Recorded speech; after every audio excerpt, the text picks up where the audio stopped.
All right. And we are live. The last word with Lord Cognito and Ebontis. Fresh on that Friday evening campfire. How we do? How we doing, sir? Nice little guest today. What's going on, man? Yeah, we got an awesome guest. We'll get him in here in a second. Just a little housekeeping things to start off with. For all you guys that have been listening to our episodes on YouTube, both on Iron Lord's podcast and the Ebontis YouTube channel, thank you guys. But also want to let you guys know for the audio platforms, we are out there, iTunes, Spotify, and more. So if you guys want to look us up, it's just the last word with Ebontis and Lord Cognito. We've been growing on audio, so I wanted to thank all of you guys who do listen out there. So thank you guys very much. Keep it going. Share it with your friends. And if you're on one of those platforms where you can, follow us or drop a review, always helps. Please do. Yes. Very much appreciated. But that being said, it's an exciting time in gaming as Scion's tried to start some stuff in Destiny. We will be landing an Enoch in less than a week as our fresh off the boat Outriders. We will once again gather on the campfire to talk about these games we enjoy. But first, it's time to celebrate our special guest. This week, we are joined by a man who started on gaming so young he used them to learn to read. His origins are with Pokemon, Elder Scrolls, and Halo, so when Destiny went live many years ago, it was a must-play. With his background in graphic design and stand-up comedy, streaming and content creation was an easy step after he found the right community. His work in IT means his setup will always be locked in and ready to go, but it's his passion to help others where he really is doing something special. You can see that on his Twitch streams while he carries mini guardians through GMs in a cool and collected manner. His kindness doesn't stop in gaming, as he also works in real life doing mental chirping for all those men and women in uniform. Many people have this man to thank for many reasons, and we are very lucky to have him join us tonight. So without further ado, let's welcome the owner of the Anti-Sherpa Club, writer and PvE guide specialist for Tracker Network, host of the Before You Respawn podcast, managing partners of the Advanced.gg brand, hailing from Pittsburgh, Pennsylvania, and recently engaged to a very lucky lady, the one and only Suttledge. How are you doing this evening, sir? Welcome. This is your life, baby. Man, dude, I need a recording of that. Wow, that is a list. That's your best one yet, E. That was your best one yet. Yeah, you're on fire. That was great. I'm high ranking. Woo. Super high ranking. I was like, I'm out of breath listening to all of that. I was like, man, you were just like saying things. I was like, yeah, I guess I do that, don't I? I was like, man, yeah. It's like, where did he find this information? Google does wonders, but that's cool. Yeah, Google's amazing. Yeah, I learned so much on Google. Yeah, I was like, wow. Yeah, right, exactly. Listen, Cognito, your turn. Let's jump in. I started it, so now you're up. Yeah, man. First of all, tremendous. I'm like blown away by that intro. That was amazing. Yeah, man. Look, man, tremendous to finally have you up at the campfire talking some talk. But we gotta talk a little history, little gaming, man. Little game. We got a unique background. I saw a game in particularly that caught my eye, which is the Elder Scrolls series. So talk to me about that influence, because me and you share that. And I want to know where you at with Elder Scrolls, what that means to you. Man, dude, Elder Scrolls is like the game, like that is, man, I don't know what it is about me and Elder Scrolls that clicks. Because like right off the bat, I'm just gonna put it out there. I don't like World of Warcraft at all. Like not even a little bit. So that's like my Elder Scrolls though. So it's like I could see. Yeah, because I've never played Elder Scrolls. So okay, that's crazy. Yeah, that's crazy. I've at least played WoW. Okay. Like I've played. I'm sorry. No, I never have. Yeah, no, not even. But yeah, so Elder Scrolls, original Xbox, Elder Scrolls Morrowind is what got me into the franchise. Yeah. Classic. And that's like top tier, my absolute favorite. Elder Scrolls game to date. The customization was limitless. You could do so many things. Yeah. You could make a levitation spell that just lasted the entire time of your gameplay. It was there was so much stuff that you could do. It's so good. And the sneak mechanics and the level up mechanics. It's like D&D, but in an entire game without losing any of the magic of D&D. Yes. And as the series, it's like the season's gotten the series has like gotten more popular over the years, and so like they moved on to Oblivion, and now to I mean, if I say Skyrim, you think of like 90 different versions of it. To where it's more simplified now. To where like, but man, Elder Scrolls Morrowind just has that charm and that like beauty to it, to where it's so complex. Yes, like a Bontis. Like if you hit something in Elder Scrolls Morrowind, it's a dice roll. Like you don't know how much damage you're going to do. It's random every time. It's a roll of the dice basically. It's so good. But yeah, so Elder Scrolls is like that's RPG to me.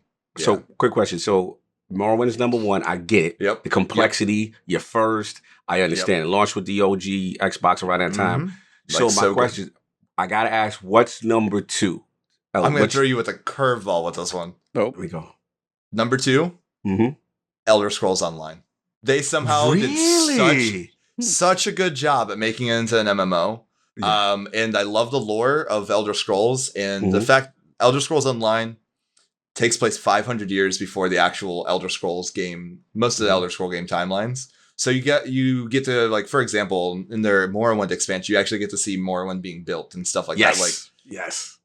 It's so good. They did such a good job. And I like playing with people. I like playing with friends. So the fact that I can take, that Elder Scroll love and share it with other people, have a clan, have a guild. It's perfect. Yeah. That's kind of awesome.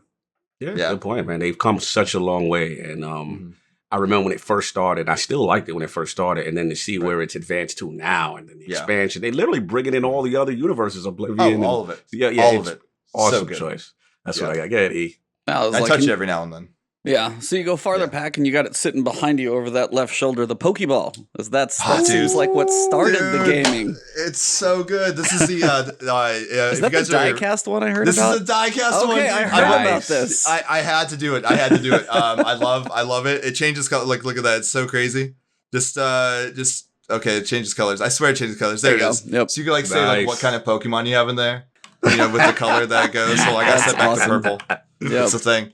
It's crazy. It's super heavy. Super heavy. I got it. I wasn't planning on getting it, but then JoJo posted a video of hers, and I was over the moon about it. And I was like, okay, fine, I'll get it. Whatever. Gotta do it. I have to. Gotta do it. I was like, I can't not have it. So you started with Pokemon, like the OGs, like the red and blue? Yeah, red. Okay. So I am 24 years old. Thought I was 23 up until like a week ago. But no, my fiance corrected me. She's like, you're 24, right? And you keep saying you're 23. And I was like, am I really 24? And she's like, yeah, you're 24. And I was like, okay, great, sweet. Thanks for making me feel old. You have no, you don't hold a candle to old in this podcast. You don't know what old is. That was cute, though. That was cute. No, you're not. 24, yo, I like that. You sweet summer child. Oh man, but yeah, so Pokemon started it all. I grew up. I'm very fortunate to have an amazing aunt who was very close in age to me whenever we were growing up, and so she had a Game Boy. Growing up, and it was like the big, the big plastic Game Boy. So that was Pokemon Red. It was Pokemon Red on that, and like I would just sit there and like try to sound out the words and stuff like that. Like I knew Poke Center. I was like 3 or 4 years old whenever I learned how to do this. And so like I would like walk up to the signs, read the signs on the front of the buildings, and just sound out the words. Nice. Yeah. That's so cool. Like, so do you have like? Yeah. I know it's probably almost impossible. Do you have like a top 3 Pokemon? Oh man. So all right. I mean, is purple one of them behind you? Is it like ghosts or any like Gengar or anything? Yeah, or? like ghosts and psychic Pokemon are definitely like in my top favorites. Okay. My all-time favorite Pokemon is actually sitting next to the Pokeball. His name is Ditto. So yeah. I'm one of those like those Ditto stands. Like I love it. I love Ditto. Ditto's number 1, but it also battles with the that new Meltan Pokemon. I don't know how familiar you guys are with Pokemon Go, but it's like got thrown in there. It's just a metal looking Ditto, but it's better. It's a steel type.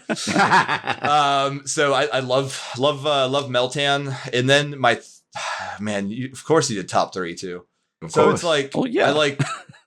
So here's the third. I'm gonna put down a list of thirds. So it's either Onyx, Corviknight from the Sword and Shield games. We got Drifloon in there.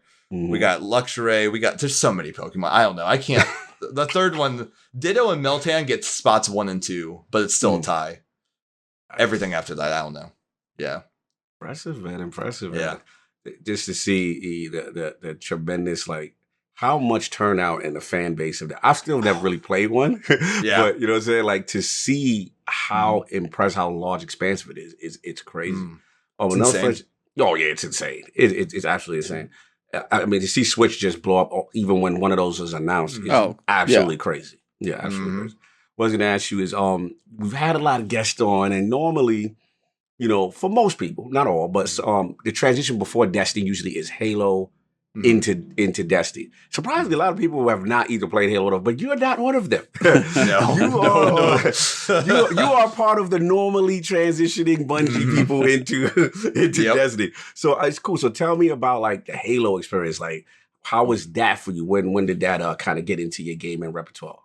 Yeah, so literally right when Halo launched, like I said, I had an aunt who's like same exact age. I had a cousin, same kind of age as well. And so it was Halo, it was there, so we started playing Halo. It's obviously shooting things, shooting aliens is cool. I've never been a Call of Duty fan for some reason. Like I like Modern Warfare 2 and 3, I think. Nice. I was into. I've never liked the Black Ops games. And so like I don't know, like Halo just like clicks, and Bungie knows what they're doing with stuff like that, and so like it just worked. Halo 2 was cool. Halo 3 is like obviously like where it kind of blew up. But Halo Reach, my favorite game, favorite Halo game to date. Nice. Halo Reach is nice. Reach is nice. Yeah, that Reach is real nice. Yeah. Oof. Yeah. And I'm kind of glad that's a game that Bungie went out on. Yes. Thankfully they're not responsible for Halo 4 or Halo 5. Thankfully, yo.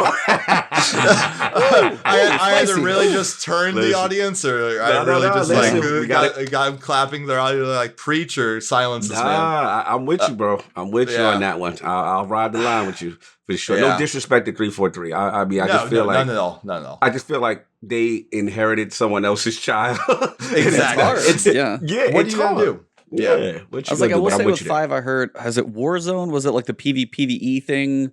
That one was at least cool in concept that I heard was some people like kind of enjoyed. But like from what you've said, especially Cognito, like the story on 5 didn't live up, and the trailers I remember seeing back and forth, and that didn't pan out. So I'm very curious when Infinite falls, if they do just kind of like little Etch-a-Sketch shake and just be like, all right, forget the last stuff, let's do something right and see how they do. Right. So. Look, I'm gonna play it. I'm not gonna lie. Like I'm still gonna play it. I'm still gonna try to enjoy it. I'm gonna look for it's just Halo is a part of my blood. Like it's just it's like if a new Pokemon game comes out now. Like now I'm gonna play it. Like now I'm at the spot. Like it doesn't matter. So are you excited about the idea of a Switch Pro? I don't know. I don't use my Switch enough. I really don't. Okay. Me too. Animal Crossing. So my fiance is not a gamer. She whenever we met, the most that she's like really like honed in on is Sims, which great game. But with the Switch came Animal Crossing. And I introduced her to Animal Crossing. Yes. And that's like a gateway drug for games. And we almost didn't get engaged because I almost lost her to playing Animal Crossing. Like she every day wake up, because like it was at the beginning of the pandemic when that game came out. So she'd wake up, change her character's outfit, do all the stuff. I would like walk by, like, you never heard of Animal Crossing. And so we had to buy her own Switch because I want to play Animal Crossing because I've always loved Animal Crossing. Which is weird for like the game history that I play. It's like, I really can't wait to go shoot aliens. And it's like, well, after I tend my garden. You gotta have the calm before the storm, right? Exactly. Yeah. So we had to buy her own Switch. She now has, so she got the Animal Crossing edition Switch. Like she's all about it. And so I forget where I was going with this. Oh yeah, Switch Pro.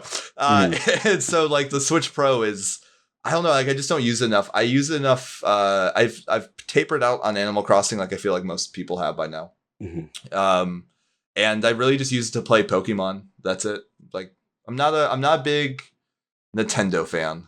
Oh, okay. It's surprising though because you're such. It's like Pokemon, it feels like it would be. It feels like you're like this very diverse, and unique kind of set of taste with gaming. Yeah. Because most people in the camps that you actually like are usually diametrically opposed. But most guys are like the Pokemon guys. Like they like in that bag. They don't really mess with shooters and then he do bro stuff or whatever. You know what I'm saying? And then Exactly. Yeah. Halo is like shoot aliens, big, you know, massive set piece, but you still over there getting your Animal Crossing. Like you got this cool balance. It's so wild because like I also have two other hot takes that like drive people crazy all the time. Is I hate Mario. I don't like any Mario game. That actually hurts a little bit, but that's okay. Mario 64 is like I love Mario 64. That's okay.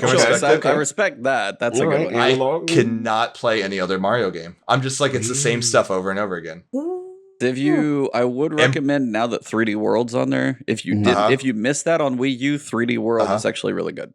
I did 3D World. Super Mario is that 3D like World. The Bowser Fury and it's the one paired with Bowser Fury. But if you missed it on Wii U, that's probably that's just a really good game. It's just fun. Yeah. So it's not it's not the Mario 3D. Like Odyssey would be the one that would be closest to 64, but I hated Odyssey. Okay, I don't even know if that's gonna work. So, damn. Damn. And then Breath of the Wild. This is my other hot take.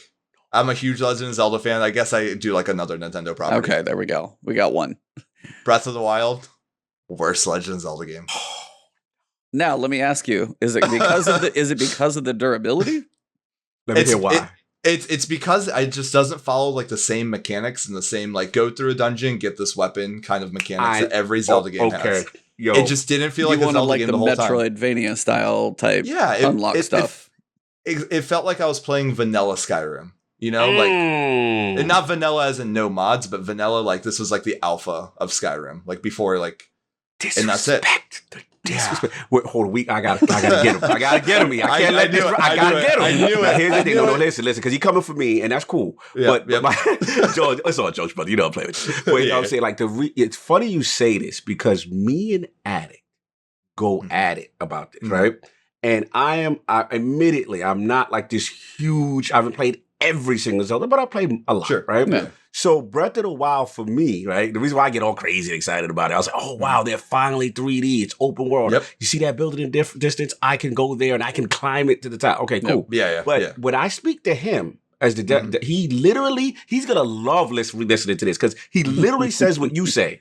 And he goes, Cog, it's a good, decent game, but it's not a great Zelda game. And he says, amazing game. Yeah, he says the reason why is he always says the dungeons. He's like, I hate the dungeon. And for a lot of Zelda hardcore, they say it's not. Their dungeons are not the hardcore typical Zelda style dungeon. So I do respect what you're saying because he's actually said that same point.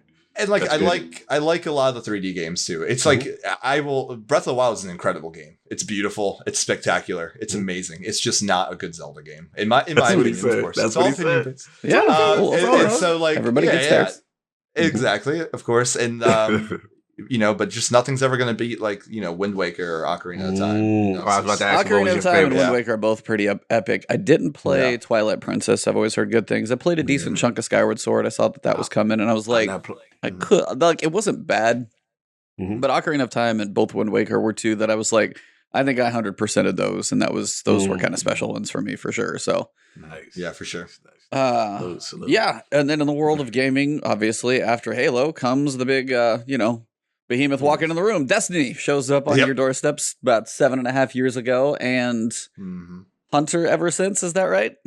Hunter ever since. D1 Alpha. Okay. Hunter. It's just I don't know. I've always been like this is kind of where like the Elder Scrolls comes in. It's like I've always been like the sneaky sneaky roll arounds, stab, take the shots, stealth skill high. Yep. If you watch any of my Grandmaster runs where I'm not throwing, I'm usually like sneaking into things, jumping out of it as soon as possible. I mean, I've always been void the whole time. Yeah, that speaks to you. The invisibility on Hunters and Grandmasters seems to be really important to have at least one of those with you for those clutch like res moments and things like that. The few times that I've gone through those, it's really helpful to have one in a pinch. Like they are can't value them enough. Like to have at least one of those to be able to go invis and save the day for a second. Yeah. I used to be super elitist too with classes. You know how like everyone's always like, I hate Titans or I hate Warlocks. I still make Titan jokes all the time. Thanks. Like it's just easy. So like, I mean, there's that.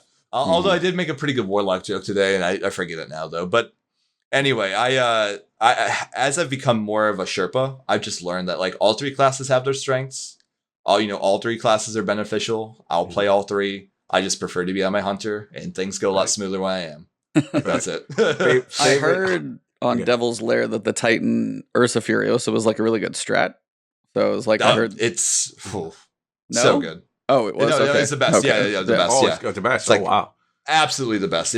I did runs without it. It's just not the same. It's not the same. Just having that wall up to just be like, all right, we're good. Yeah, I mean, like the walker tank that shoots at you, he can literally just expand his shield and eat the shot. I remember my Kaneho, who was in chat, pulled up we were in that room with the walker tank, and he was like, I wonder if I can just take the shot. And I was like, yeah, I don't know. And he's like, well, let's find out. And he just jumps in front of the shot with his Ursas, and it ate it. It was amazing. Ow. Yeah. Salute. I was gonna ask you, being on that subject, what are your favorite hunter exotics of all time? Oh man, my favorite hunter included. Oh. You want like a top 3, or is this like top just 3? pick one? Let's do that. Top 3? Okay. Let's do it. All right. Just listing all night long. Yeah, just make me do top 3 lists. Yes. That's today. That's the podcast. the new Omnioculus exotic. I'm a big Invis fan, so like that one, number 1, like absolutely. Love it. Business. Let's go. Yeah, it's so good. It's like they were like, you get 2 smoke bombs. I went, say less, and I immediately went for it. Haven't taken it off that much since. Salute. Number 2. It's gonna throw everyone in chat's about to be like, what? Bombardiers, the one where you dodge away and it drops a bomb. Yeah. Really? I have a montage tucked away where it's just me getting kills in Crucible with Bombardiers. Because and like I'm bad, and so I usually run away from situations. And so now you run away with a bomb. Yeah. Now I just run away. They were like, run away with a bomb at your feet, and I was like, okay, cool, this works. There's a Call of Duty perk you would probably love if I cannot remember the name of it. Oh, really? I remember that one. You know what I'm talking about? Yep. Yeah, you'd like if you died, you'd like crap out a grenade and you'd kill the people next to you. Yeah, you know what? Yes. I remember that. Yeah, I can see that in my head. And then the third one, man. What's another exotic that I love to use? I guess the Frosties are great. I saw someone in chat putting Frosties. I love Frosties. Stompies are great, obviously, because who doesn't like zooming? Yeah. Yeah, I think Foe Tracer is another really good one that I like to use though. I think that would be like my top 3, just because I like it pairs really well with some like weird loadouts. I do weird loadouts in PvP. I don't like playing with meta weapons. I'm the same way. You got anti-meta crew tonight. Well, you're the anti-Sherpa. Explain that, by the way. I want to know now more, because it's the anti-Sherpa, and you're like, I'm sorry, did I say that too many times?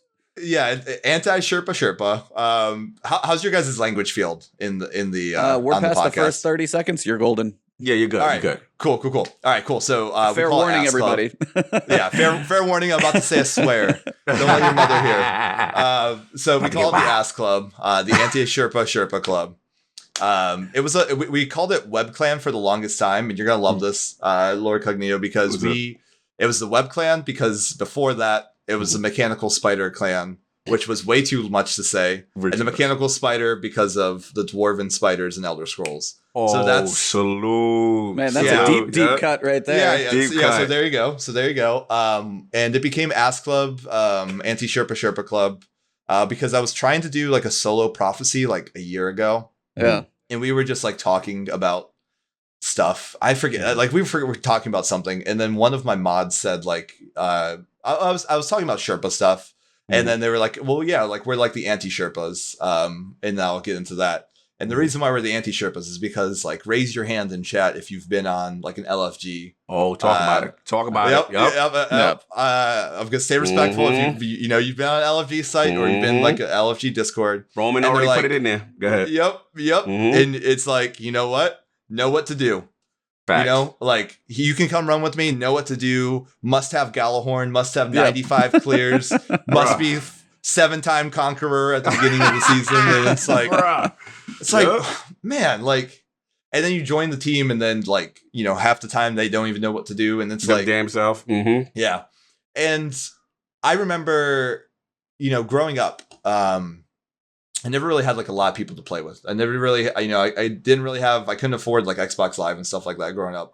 So I didn't really have, many people to play with. You go into that, and then so like in Destiny, like I really only had like my college buddies I played with in Destiny. I would like watch streams every now and then. watch like videos on Reddit and stuff like that. But I didn't really like have like a group of people to play with until I started streaming. And so like I always remember like going into LFGs and like I was always like, man, it's like so hard to do anything in this game. And it's like I would love Destiny way more if I could just do more activities. Yeah. And so like as I started to like kind of like gain traction with the stream and like the clan started to grow up a little bit, it was like, you know what? Like let's just take everything away from the clan that we're doing right now. Let's call it Anti-Sherpa Club. And let's build the entire clan around doing nothing but just helping people get through the raid for the first time. Get Grandmaster clears, get through, strikes, get like, if you need help with a public event, like who cares what it is? Like call on the Anti-Sherpa Club. We got your back. We'll get you through. Nice. No positivity. I mean, nothing but positivity. No positivity. We hate no you. positivity. Yeah, but nothing but positivity and just get you through, Salute, man. So that's what it's all about. Nah, respect. Because it's the culture, right? I mean, we as hardcore Destiny players, it's something you see a little bit too much, and you jump in those LFGs, and again, sometimes what's kind of funny is like content just came out, and they'd be like, right, know what to do, have this amount of clears and all this other stuff, and it's like, bro, come on, and like you said, I've seen some really toxic ones to the point where one mess up or dudes are yelling at you. What the hell? I'm like, bro, it's like. Like, bro, I'm a grown man. Oh man, like, if you was in front of me, you would not have that energy of how you talking to me on this chat. So we're not going to do it. I've had to check a couple of dudes with that, but I feel you. But it's like, and I love that whole mentality. You know what I'm saying? That you guys are bringing. Like, look, come on through. Right. We're gonna help you out. And it encourages people because again, Destiny is a game that, sadly, for some of the better activities, there's no matchmaking. So you need that. So I felt that one, brother. I definitely respect what you guys are doing for sure. Yeah, I mean, that's less than 7% of people have completed Grandmaster. Yeah, less than 7% of Guardians across the board have completed Grandmaster. It's insane. Oh. Yeah, I was like, and then we'll kind of come back to that one a little later, but it's like there's many hurdles to get there, much less the difficulty on top of like the leveling and everything else. So by the time somebody finally gets ready and then they don't have anybody to run it with, and then they go look and be like, all right, have all this, be ready, be like, and it's just like, damn. So it's it's awesome that you guys are just like, if you can walk in the door, we'll get you to the finish line. Like that's all you got to do is show up. That's awesome. I love that. Yeah, that's literally it. Yeah, we do. I mean, and that is like the feedback that I wish I could pass on to Bungie is that like drop the contest mode cap. It's like cap us at 1325, totally fine, but just let people in the door. Like, whenever Deepstone Crypt came out, I remember we did Sherpas for people back then. The light level cap I think was like 1260. The raid was like 1220, 1230. I want to say we still brought people in at 1200. Like, or I think 1216 was like the lowest person that we got through at the time. It's like let's get people through. Like, just let people experience it, man. Yeah, it's like they already put the cap on you, but it's like if there's a point where you could, that's what you said. It's like make it the powerful cap, make it 1300. Right. You may get smoked when you walk in the door, but at least somebody could try and be like, yes, okay, at least I know this is going to kick my butt. I got to put a little more effort in. We've talked about we'll get to leveling here in a little bit, but that would be nice just to give more option. Honestly, I think for so many activities, PvP, PvE, Gambit, like Sherpas, streams, all that stuff, crossplay is going to be amazing for this type of stuff to just be like, here's a join code, jump in. Like, I cannot wait to be like, hey, do you guys want to play or whatever? I can't wait, bro. I can't wait. I can't wait, man. That is so much of the community is splintered. And don't get me wrong, we love cross save was added. But just that feeling when they launched that thing and we're all able to rock no matter what platform, that's going to be transformative in Destiny for sure. Yeah, I was talking about this the other day in chat. I mean, there's like a whole slew of people that are in my chat that don't play on PC. I'm a PC guy. I came from PS4. But like, it's just, it's one of those things where it's just like, I feel like most streamers that do what I do and like most streamers in general are on PC. I mean, not all of them, but a lot of them really are on PC. Because like we're already running our rig to do all the OBS stuff most of the time. It's like it just makes sense. That's like half of the reason why I moved over. It's like why capture card and deal with those issues when I can just so that's what pushed me. And so I feel like whenever crossplay opens up, it's just gonna open the floodgates. I'm so excited. I smile every time I think about it. It's gonna be the best. It would be the absolute best. I was like taking a very, very hard turn because I want to go back to a little bit of your history before we get too far. All right, yeah, for sure. Stand-up comedy? So yeah. I found. I was like, believe me, there was a deep Google search, and I was like, oh, I have to poke at this thread. So explain like how much you got to do, how you fell into it. Let's go. Drop us your favorite like joke or bit that you got. See what's in the arsenal here. all of my jokes are always super situational, super dry humor. And so I don't know. I always like deliver like those one-liners, and my fiance makes fun of me for this all the time because like I'll make a joke and she's like, "Are you joking?" Or like, because you didn't laugh or smile at all, and I'm like, "Yeah, it was like 100% a joke. Like what I just said is supposed to be completely funny." Which is why I don't do stand-up comedy anymore. So there's your joke. I feel like I was so successful I quit. And so I make really dumb jokes. I didn't really do too much. It was like a college thing. I just would, just do like small things in college. How long was the run? Run? You take no one to the comedy clubs? It was all like the local places that would tolerate me. And so like Sir Caveman, he's in chat. Every time we run the Deep Stone Crypt raid, there's the 3 augments. There's operator, scanner, and suppressor. And every time someone's like, "Oh, I got suppressor," and I was like, "Suppressor, I hardly know her." It's like that's not it's not original. It's not funny. And then it's okay. There's my other. That is like Shazzle just put in my gold mine. Yeah, the Shazzle just put. That is a joke that needs to be on my tombstone. Okay. Let's get it. And here it is. So every time we've all been to Target, right? Yep. Target has a magical gold mine called the clearance section. Yes. And every time, Suttledge and Miss Sut go into Target and we go up to the clearance section and we're rounding the corner, I always go, "Oh no, it's time to go see Uncle Clarence." And she goes, "Please stop talking. You're embarrassing me." I love how your fiance is just like, we're done. Dude. It's so done. Yeah, she keeps me so in check, and I love it. It's like one of my top 3 favorite qualities of my fiance. Number 1, she keeps me in check.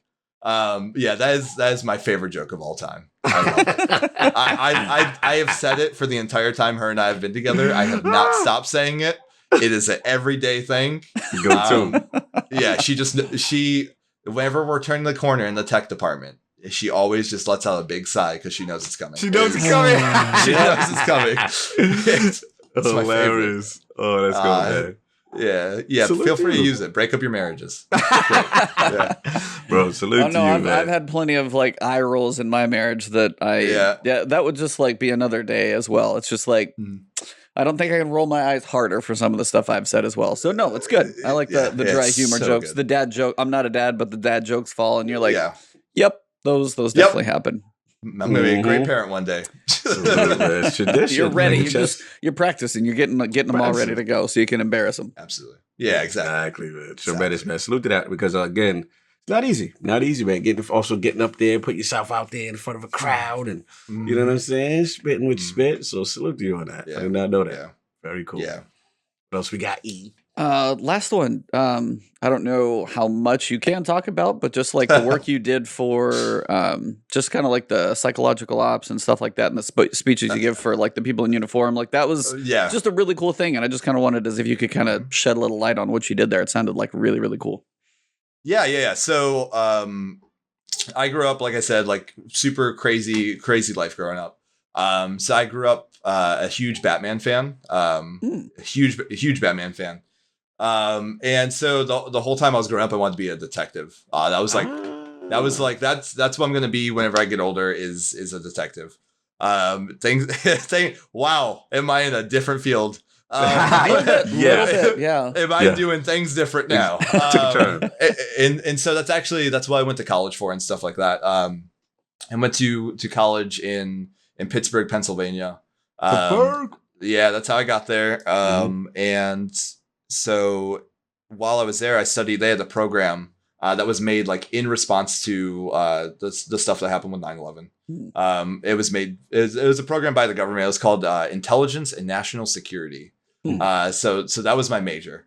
And so that was my first joke of my stand-up routine was I major in intelligence. Because it's like the dumbest thing to say. No offense to everyone else who's doing great from the program, but say my major is intelligence, and it's like, okay, You're like, all right, wise guy, all right, guy, all right. So while I was in that program, I did a whole bunch of I had so many cool opportunities, and learned a lot. The classes were insane. I will say that the coursework that they do is like the weirdest. Not the weirdest. The just like so different from my friends who were studying to be scientists or reporters, and they were like, oh yeah, I have to write a paper today, and it's like, oh well, I have to learn how many satellites Russia has up in the sky. It's like those aren't the same thing. It's just different. You just know you're on a different major. And so one of the things I did while I was there was I worked with there was a group of us who worked with the US Army to do psychological training to learn how to teach them how to talk to people overseas and not okay, and to talk to people to be a good guy, to talk to people to get information out of them, and so it was an interesting thing. I mean, it was interesting to say the least, I guess is the best way to put it. And so I did that, and I worked for a police department for a long time doing security work and stuff like that. I mean, it was great. It was a cool experience. It's one of those things where it was I'm a very independent person and a very independent thinker, and I don't follow direction very well. Is it an authoritative thing? Is that what it is? It's just one of those things where it's I always feel like I know what the right thing is, and I don't like doing the wrong thing to do the right thing.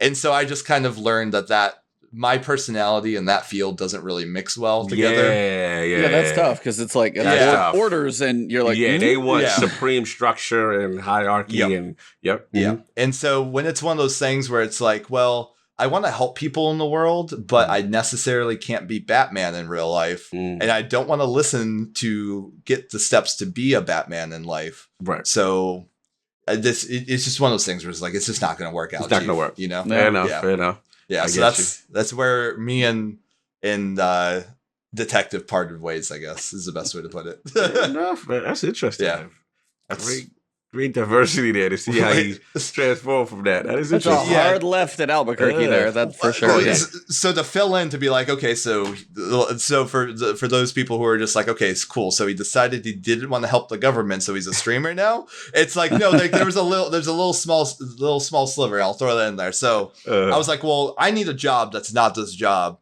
and I love technology. Nice. So I lived in an area that had a whole bunch of Apple stores around it. My buddy needed to get his phone fixed. We went to an Apple store, talking technology. They told me to apply. I got the job. I grew in Apple. And then while I was there, I just learned that I had that creative passion, and wanted that to come out. And so here I am. Yep. Nice. So that got me into streaming and gaming, and back into streaming and gaming. And so now here I am. So are you still Apple or are you PC? I have a PC. I don't like it. I use it to get the job done. I edit all my videos. I do all my I edit all my recordings and stuff on my Macs. I like Apple a lot more. After I left Apple, which I did recently, I bought an Android phone. I have an Android phone. That's got to be tough for you. I hate it. I was about to say, Apple guys do not like Android. Why the switch to Android from the iPhone? Just because you sound like you like the Apple ecosystem. I'm curious. I love the Apple ecosystem. Why is that? Why this right here, behind me, that's a HomePod. I'm one of the 7 people in the world who own a HomePod. Oh, wow. I because it's not something that a lot of people really went for. I love HomePods. I love the Apple ecosystem. I was you know what? I need to make sure. Because, with streaming, I was very vocal that I worked for Apple while I was streaming and working for him at the same time. And so while I was there, I was just do I have this subconscious hate towards Android, or are they really bad? Interesting. So I got one. Because I it did the switch from PC to Mac because you can't game on the Mac. Like it's a joke, but like I started streaming on the Mac and I did the NVIDIA GeForce Now. That's what Scream. Oh my gosh, Scream does that. I would kill him. I was like, we gotta get you a series. That's or something. Yeah. Something. And so Abantus, how stable is internet? And so we be you're playing with him in the rain, and we'd be like, oh, bro. Yep. We'd be like, hold on, screen got disconnected. We'd be right back. Hold on. It's like the world sneezed for a second. God. Yep. Exactly. So yeah, I was just like, so do I hate Android? Strong word. Do I dislike Android because of Android, or do I dislike Android because I've been in an echo chamber of Apple is the best thing in the world for all these years?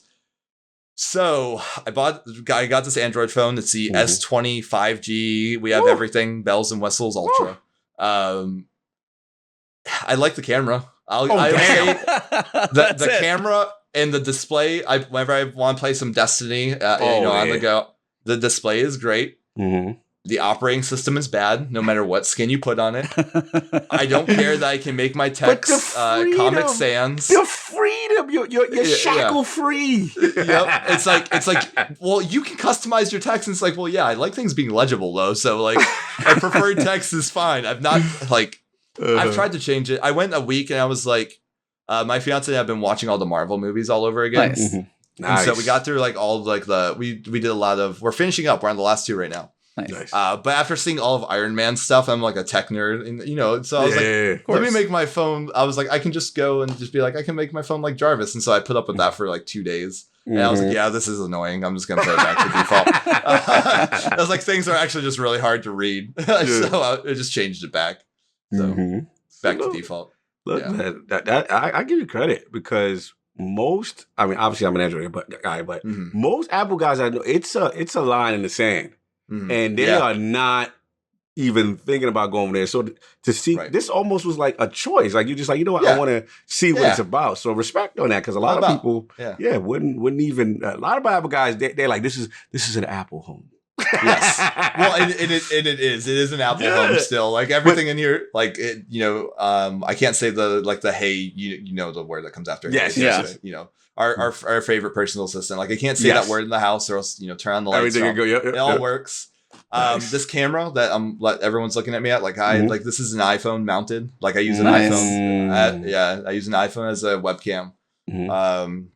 And that's on stream and everything. And like I don't know, I like it. I just want to try out Android and see. But I still wear my Apple Watch. There you go. I still do that. I still close my rings, all that stuff, So they mostly got you. You're just like, I'll experiment. Yeah, my experiment was not for much, but it's there. It happened. Yeah. I'm waiting on the next one. Hopefully, better display comes out. I'll switch it back. Fair enough. Display got shit. That's all I care. Display. Yep. Exactly. Yep. Well, this is kind of a looter shooter podcast, but mostly about Destiny. So back to the world of everything in the week of Destiny, and we got kind of a pretty awesome story beat this week. So I wanted to ask you guys, that's one of the biggest things that's compelling a lot of people right now is when you log in on Tuesday, seeing what's going to happen with the new quest. We got a new strike, so we'll touch on that first and then the story. But for when you guys went through, you did your little Battlegrounds thing. It's like, all right, we're going to the new strike. So what did you guys think of Proving Grounds? Yeah. I like Proving Grounds a lot. Yeah. I think Destiny does its best whenever we have a good soundtrack too. Think about all your favorite moments in Destiny. There's usually a song that's played during them that you're just like, actual. I mean, like a video game, like what other games do you know like the name of the song to? It's like it's so the Sepix Redux, like that's E's heart right there. Yeah, love that. Yep, that's my wake up alarm. That's my wake up alarm. Yeah, ask how much she likes that. But it gets us up in the morning. Yeah, she hates you're it. up. You're up. You are way up. You're way up. Way up. Way up. And so I think like the music is what really made the strike for me. Nice. I like that. I like the onslaught of Cabal. It was just one of those things where it's we're just going up at it, and it has a good story behind it. It fits in so well. It's not like I've ran the Arms Dealer almost 50 times this week, through the Grandmasters. And it's just like, I don't really like Arms Dealer, as a strike from the lore. It's like, it was cool. We got to take down Brackus Zahn, but like, it doesn't have that like triumphant moment to it that I feel like Proving Grounds has, Yeah. Fair enough. Yeah, man. Proving Grounds. Nice surprise. I'm going to touch too much of the story beats. Y'all don't even get into it. But yeah, it was cool, man. It was definitely cool to see a couple of unique things. And like Suttledge said, like, I'm always a fan of just more cabal, every side, every angle, you know what I'm saying? That overwhelming odds feeling like has been consistent with Battlegrounds, which I really like. So yeah, I was all about it, man. What about you? No, I mean, I enjoyed it. And then kind of leading in, we'll get to the story in a second, but it fit thematically because Ness's, I mean, I go do my stupid Zer videos every week, and you're like, hey, you land on they crashed the patrol zone for like one of the first times in the game. Yes. Like, I saw somebody on Twitter, like, I went to the patrol zone, and it had been like 5 or 6 weeks into the season. They're like, oh my God, they changed the zone. Like, somebody hadn't seen it yet. And I was like, oh yeah, it's substantially different. Like, it's like it is in the Battlegrounds, and you've been seeing the strike for like weeks and weeks in Battlegrounds and Battlegrounds. Right. Funny thing was, there was like 3rd, 4th week, whenever one of the Battlegrounds showed up, I glitched into that, so I had seen like the early intro because I loaded in, and it was like I was dying over and over, and it was that thing, and I waited long enough, and they must have like flipped to the next checkpoint, and all of a sudden I'm just like, well, I can't get out of here, but I can run around in here, and you see like the rotation of all the gears and everything, like the field, the cabal, and the architecture and stuff is still there, and then as you go through the strike, you're like, you look down and you can see through a window, and they actually have like, it's probably a very repeated texture, but it's like you see the ground going by, and then the treads, like throwing the dirt and everything. I was like, just the thematic feel for one with the story is awesome, but just how it felt like you were inside a tank, I was like, they kind of nailed it. They did a really good job. It doesn't have to be a huge strike, but just being like inside a tank, everything in there felt right. Like, right. And I kind of enjoyed that. And then the boss had like a pretty unique mechanic because the first thing I see him shoot is like 8 of these little tracking I was like, hover fireballs. And I was like, oh God, run from those. And they killed somebody, like the random person I was with. I was like, they died. And I'm like, okay, run from those. Cool. Check. Yeah. Yep. And then you just see cover moving up and down. And I'm just sitting there going through it. And it's like, this is normal basic strike, like 1100. And I'm sitting there thinking like you in the future, I'm like, 1350 Grandmaster. I was like, I'm gonna watch somebody do this because it's gonna be interesting next week to see. So, do you have any big like worries about the Grandmaster? Or any certain rooms that you see like trouble in?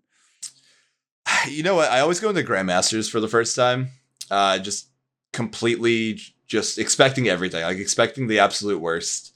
The only prep I really do is I make sure like I like look back on it, it's like, okay, like, do I need sniper resistance? Is there a lot of AoE? Do I need like a concussive dampener kind of thing? And then like, what are the shield types since like Arc Solar Void? Yep. After that, like, I think it's gonna be crazy. You think about like the room with like the 2 tanks, like everyone's like, okay, that's gonna be bad. And it's like, I don't know if it's gonna be bad though, because I've been dealing with 2 tanks all week. And they're a joke, but 2 tanks at the same time. Yeah. Okay. So like maybe, but I don't know. It's just one of those things where it's like I'm worried about the Cabal tracking orbs because I haven't been in there enough to see a lot.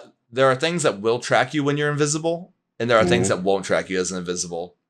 So like, for example, like in this week's GM, when you have like the slug gunners, like they stop tracking as soon as you go invis.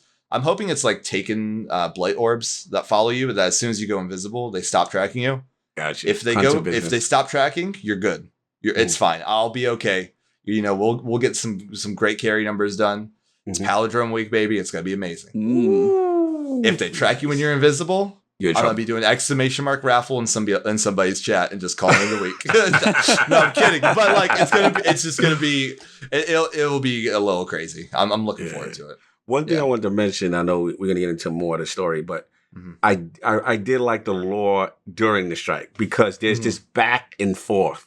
Zavala, I was like, look, we coming through. You know what I'm saying? Yeah. She's going on and her champion and this, that. But even while it's going on, I was still getting this sense of honor with Cato. And you know, I like that whole thing that, you know, during the strike. It was some good Zavala and her banter. She's actually been really good, right? Especially in Prestige. I like her in Prestige a lot as well. Yep. Like, what are you doing here? You know, this is cabal business. Like, you know what I'm saying? We like it's just a cool. I'm really, I know, shout out to Tassie because he's been on the Cadle bandwagon. He's been on that train since it came in the station. Before, before. And I was like, why is it? And then now I'm starting to see it. I'm like, yo, she's a very interesting character. And it's just really cool. And as we tie into the next segment, really cool what goes it's like, on. I mean, so you go through, you finish up the strike, and we get to finish this quest, and it's kind of like, what's going to happen? So who wants to spill the beans if you haven't seen it yet?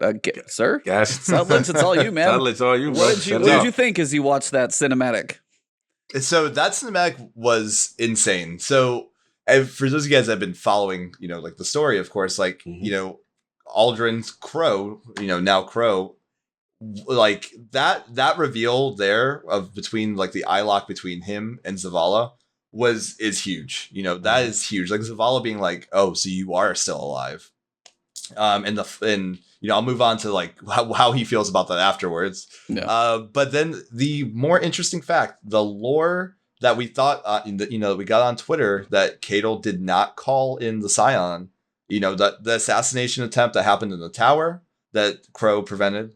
And then the new assassination attempt from the Scions in this new cutscene. She is adamant. She was adamant on Twitter. She's now adamant in the cutscene that she is not calling in these attacks. So that leaves the question, like, who is calling these attacks, you know? You know, it's very strange to me. I love the cutscene though.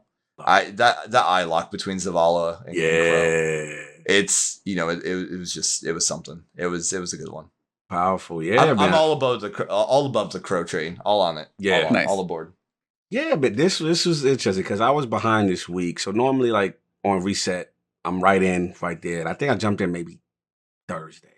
So I'm in a party with my guys, and they're like, I'm like, yo, before we do banner, I gotta catch up. You know, it's the new episode.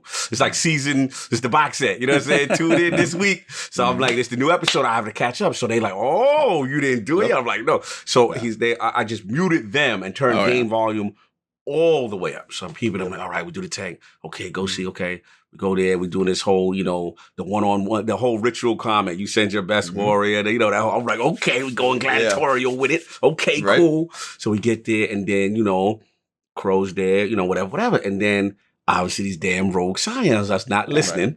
And, you know, it really hit home because, you know, one thing I like what Destiny did, it reminded me of Cade's death. Because, like, when you see any of the Guardians ghost in trouble. Right. You like, oh no, they about to get my man. Exactly. When you see a ghost go down in any time, in any capacity, you like, oh no. You know what I'm saying? Right. So when I seen it, and then I'm looking at Cadle's reaction, I'm like, yeah, we're gonna see where you at with this right now. Right. And then, you know, Sans is still doing what they're doing, and then Crow jumps in, and it's the classic moment. Mask falls up, and I actually screenshot right then, and I'm like, oh boy, we about to see some reaction to what's going on here. And just to see Zavala, which I expected, to just, okay, I see who it is. You know what I'm saying? Right. The outstretched hand. And then we got to shout out Cadle. She wasn't about that. She was literally threw down. Cabal of her work, grabbed money up, ripped them up. Like, we're not doing this. Oh, yeah, banged them. Like, back broke them. Woo! So I'm sitting there and I'm like, okay. And it's so cool because we got a respect factor, an honor factor, and then obviously how, you know, what you call it, and how Zavala, I was curious to see how he's going to take it. I anticipated he would take it fine due to the fact that, let's be real, we were all mad at him during Forsaken for a while. There's a lot of Zavala hate. Because we like, yo, you supposed to ride for Cade. You didn't do this. And then part of it was like, yo, you know, we're not conquerors, not whatever. So I think he already accepted the whole course of things and the fact that he's a guardian. He would be the one to accept it. But as we will go on, the talk after hit a little bit for me. If I could get into that. Yeah, absolutely. Go for it. The thing about it is, one, he's like, all right, y'all didn't trust me enough to tell me this. Right. You know what I'm saying? So he was not about that. He's like, yo, we're no different from the enemy we face because we're holding all these secrets and stuff. And then another thing was, Ikora knew. Did y'all catch that? Yeah.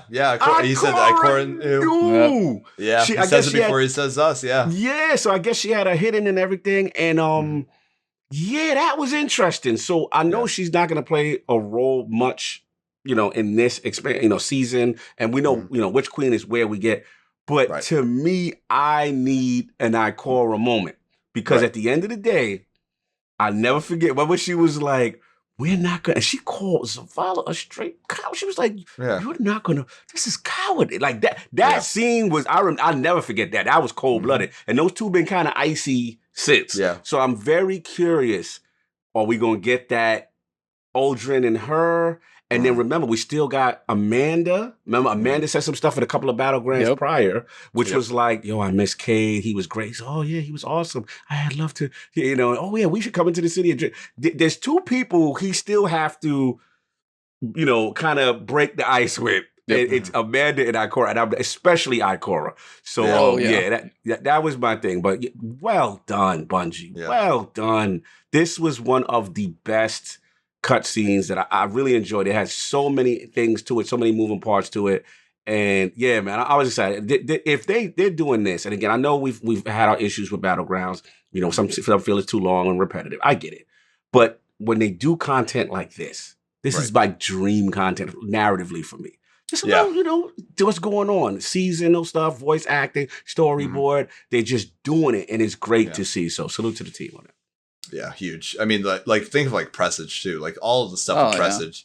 Yeah. It's like, I know we're talking about the news strike, but Presage, man. Presage is my joint. Yeah. Oh, we did the flawless master carries on that. And that was like I feel like I know the Presage inside out from that. Like I can run it with my eyes closed. It was it's such a masterpiece. And like the dialogue there, like the back I'm a big Osiris fan. Oh, I know, you two just became best friends. That's it. I love Osiris. I know he's not everyone's favorite, but I love Osiris. I'm curious as to why you like Osiris. I gotta hear this. Yeah. Talk to me. It's just something. He's just cool, calm, and collected. If Bruce Wayne was a guardian, I think it would be. I think it would be Osiris. He's that kind of guy. He doesn't follow the rules. He makes his own path, and usually screws up, but like it's fine. Like he's fine. F in chat for Sagira, but like seriously. Pull it out.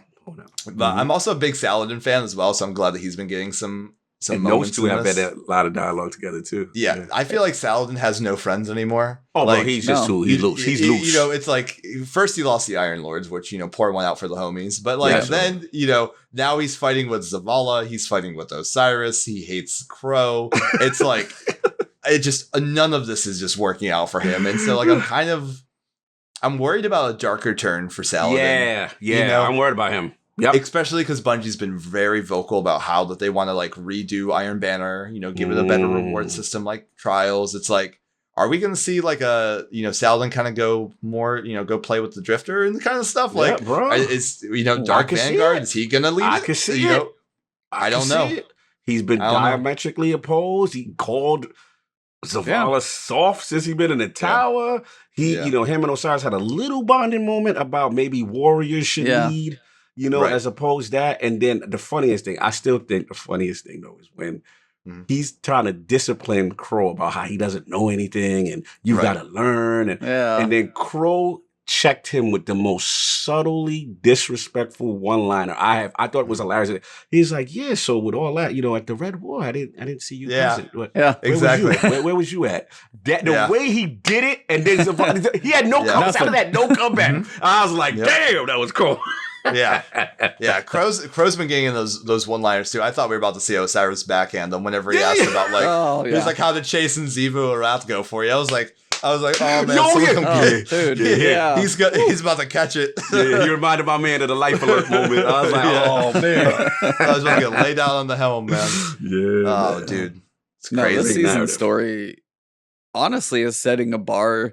I hope they continue it. It's like the way I've never seen them do anything honestly like this. They had the animated storyboard a week or two ago, which I was like, I've been begging for that. Then we have a cutscene like this in the same season to see what's going on. They're building a villain, not really a villain though, just an antagonist who's like potentially going to be an ally, but we don't really know what's going on. Obviously, you got the rogue scions. We don't know if they're being like tasked to do this stuff by somebody else. Is this like a Xivu Arath or a Savathun Domino that they're trying to set up to try and break the Guardians from the inside? There's a lot that's being set up, and the more and more when you go back and you read how they're trying to build a Witch Queen to make these bigger story arcs and go deeper into characters and all.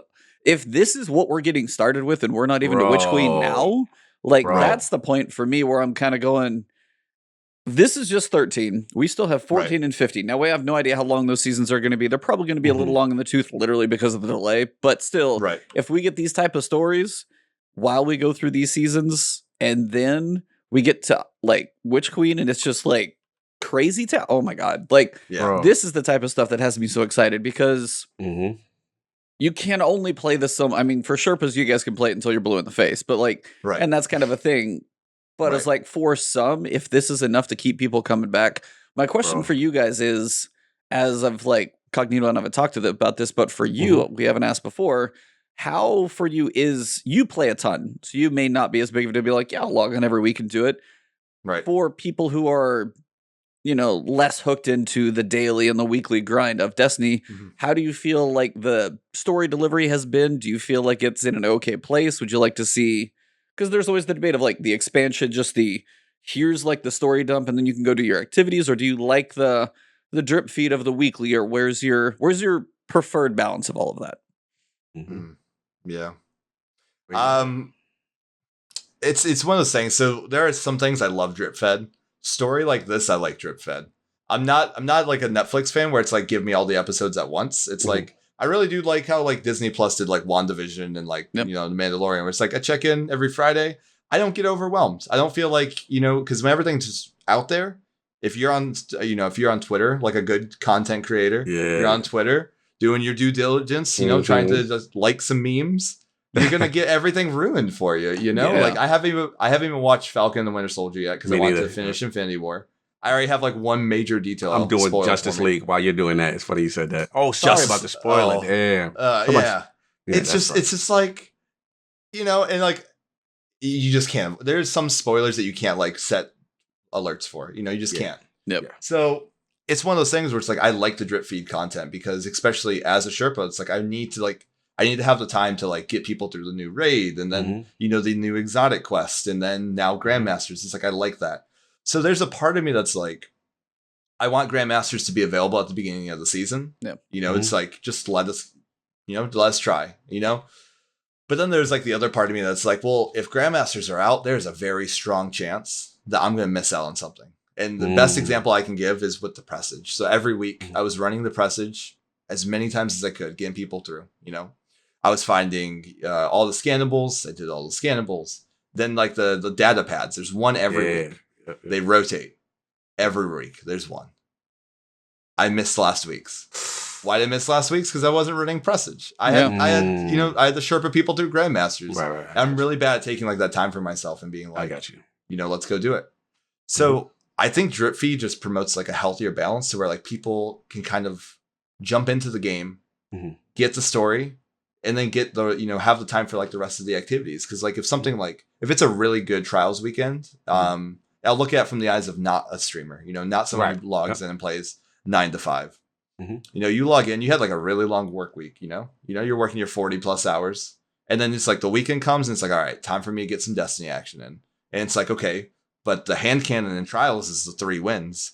So it's like, well, now I got to spend my whole weekend doing that. Play that same, and it's like, I don't have time to do the story. I don't have time to do the Presage this week. I don't have time to do, the Grandmaster. It's like, I was in that boat last week. It's one of those things. It's like, I'm just trying to think of like, I think it's a healthier balance to where if we get that drip feed story through the week, because it keeps people coming back in, it keeps everyone going, and everyone still has time to do the rest of their stuff, Yeah, you're making some valid points there. I mean, it's different for as the hardcore. For me, it's different, right? Right. Because we kind of used to getting this huge chunk and then having all this time to digest it, so to speak, right?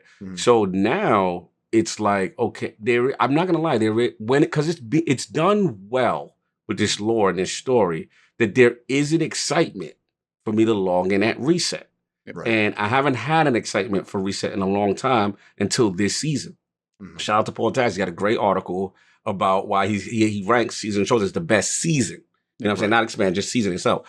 So yeah, it's interesting. And then it's like you said, Suttledge, is you know, Grandmasters will start, or it's like, okay, hey, I still gotta run Prestige more because all I want is like a 4-time charm roll or a Vorpal roll. They keep giving me killing wind every 5 minutes. It drives me crazy.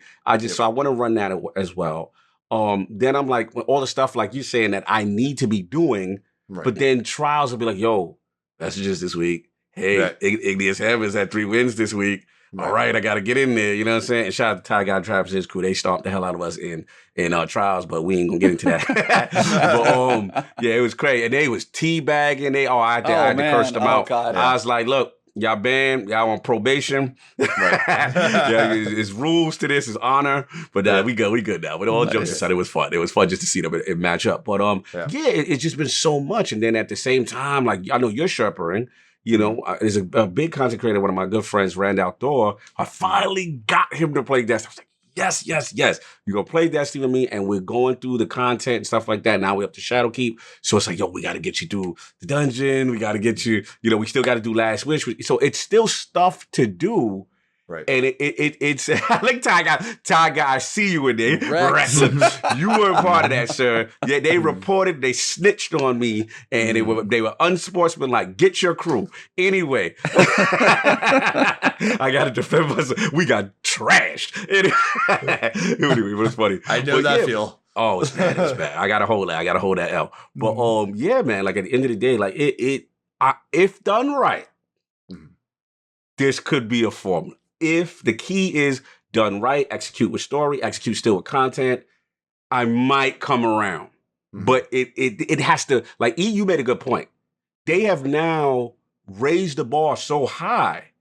You can't go no lower than this now as far as narrative. Like, you've got narrative rocking right now. And the last point I make before I give it to you is, what's impressive about it to me is this is during the pandemic. Yeah. We have to come on. We know the reality. We don't have that 200,000 square foot studio built yet. This is working from home, which is damn impressive. Yeah. So crazy. I mean, that's the kind of and it's this weird. Yeah. It's a really hard line that they have to try and walk, and they're never going to win all the battles that they come up against. Of how much do we give? How little do we give? This was 7 weeks of 13-week season, I think, something like that. Some people data mine, spoiler, you're not going to miss too much at this point, what's coming for the rest of the season. These first 7 weeks were legit. From here on, we get Guardian games. That's mostly all that remains. But I mean, the first 7 weeks of the story is really, really solid. We're really enjoying tuning in every week for the episodes. But then you're like, hey, when's the next season of the show? We got more weeks to go. Now, that's time for some people to catch up. And that's where you, Suttledge, when you're talking about Presage, you miss 1 week, and for you, it's it's the balance of, with the story stuff, people said if you missed weeks of story, and somebody in chat might correct me if I'm wrong, you can catch up on the story. You can do multiple weeks of the story in a row. Is that correct? Yeah. Yes, so theoretically, if you logged in this week, you would get your full dump. You would get the full, that sounds awful. But you would get the full show. You would get the Netflix binge.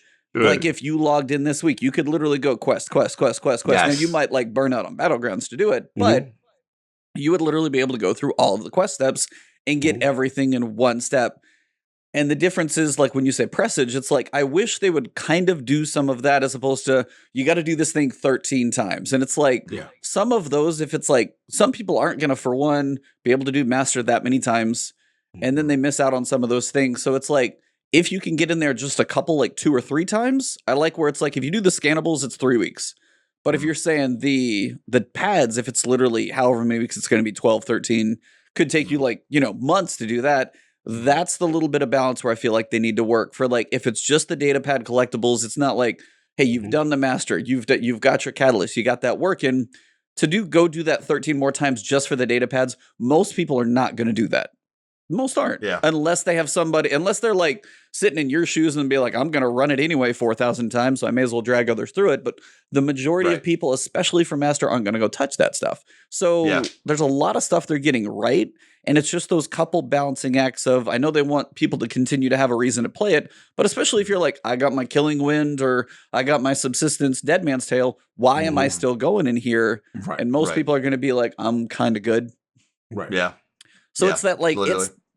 that's the hard line. And they're never going to get them all right. And it's like, and it could be right in your eyes. You're like, hey, I love the drip feed. I'm going to do this every week. But now you're like, I missed one because of Grandmaster. And it's like, damn, like that somehow for you, especially as a Sherpa playing as much as you are, you shouldn't be missing out on something because I was doing some other crazy activity that week. There should be the option for you to go get the stuff you missed, whether it like it's that. And it's again, it's like, I know it's going to be here for the next like 9 months. They're not taking anything away since it stays in the game. But then you turn around and like, how many times are you really going to go run like Harbinger?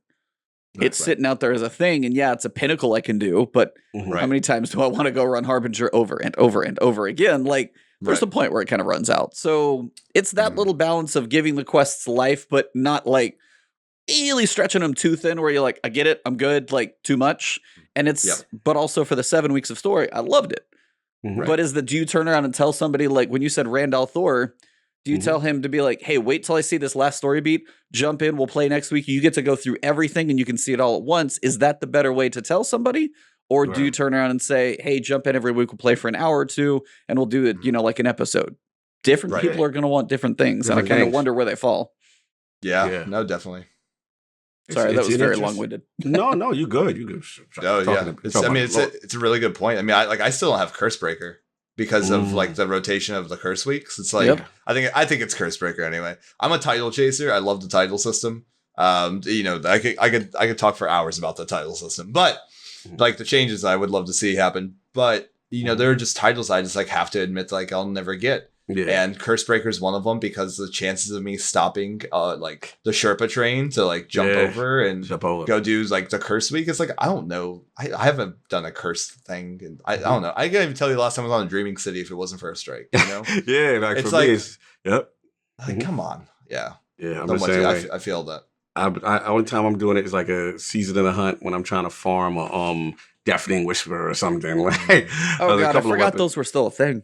Yeah, they're still there. Yeah, those are still out there. Yeah, Hunter forever. Exist. That's why Aldrin / Crow. Crow's on 2 separate places. He's stuck. He's in somehow made a clone of himself. So, but that's like you see the way the story is delivered this time. They set the bar really high, and I'm like, I don't know what the next season's going to be, but man, we're in for a fun couple of seasons. But again, I wanted like, how long do you think these next 2 seasons are going to be? Because we get May. So we got 7 months left in the year. If they go early, you're like 8-9 months for 2 seasons, like 4.5 months a season. That's a long season. It's a long season. Yeah. And if we have like a story that lasts 7 weeks, that's like a third. Yeah. So you gotta see how they're going to handle it. Yeah. I mean, I can promise you one thing. Festival of the Lost is not going to get the Crimson Day treatment because if we take out Festival of the Lost, it's going to be a really long year. Oh man. So like, I don't know. Like I'm optimistic. You know, I'm hopeful for some good story. I'm hopeful for some good activities. I mean, we're gonna get Vault of Glass coming. You know, Vault of Glass is next season. That's gonna be huge. We got Transmog coming. You know, like there are things that are gonna keep it spicy that we know about that aren't even story related yet. Yeah, crossplay as well too. Yeah, you know, there's so many good things coming out before that next season. So I don't know. I feel like this is where a lot of people, and this is what I said whenever Beyond Light got delayed. I was like, this is nothing but good news. This just means there's going to be a lot more Wayfarers running around. Like you have more time now to get those hard to get achievements that you didn't get before. You know, like it's just one of those things. You have more time to get those collectibles, more time to get those scannables. You know, more time to do all these activities before they might wrap up. You know, per se. Yeah. I know a lot of things are staying longer now. Thankful for the new, anti-FOMO thing that they're doing. Absolutely.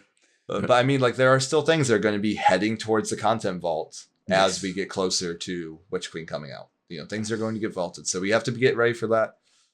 So I think there's just going to be a lot more people, polishing off those achievements before that time.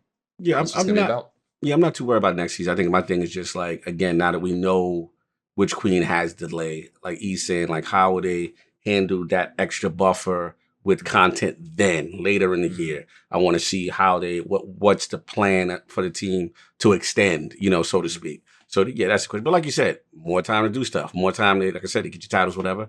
And the cool thing with the seasonal model is, I have to be honest, the reason why I like it as a gamer, I'm able to still play Destiny and get other games completed and finished. And it's just, I'm in this nice balance because I have a rule in my house. Like, if I'm trying to get anything done, Destiny cannot go on first. Because if Destiny goes on first, I am living in Destiny. Like, it's just the nature of the game when it's, it's such a hooks in you, and then your friends are on, and then it's just this whole tidal wave of, trying to do stuff and get things done or help people. Whereas, when I kind of like, okay, I did everything this week, I'm caught up on story, all right, now I can try this game or this thing that I'm trying to finish, and I've been more productive. So I'm in this kind of for me personally, I'm in this happy medium where I'm still playing Destiny, right? But I'm still able to get other things done when I finish the kind of things that I want to do. So, I like it so far. We'll see how it continues, So, question for you, Suttledge. Have you touched Outriders? Man. Oh, this sigh. question. Yeah. Sigh. Big sigh. Yeah. I've not touched Outriders. I looked, Okay. I watched some of my friends, stream it and play it.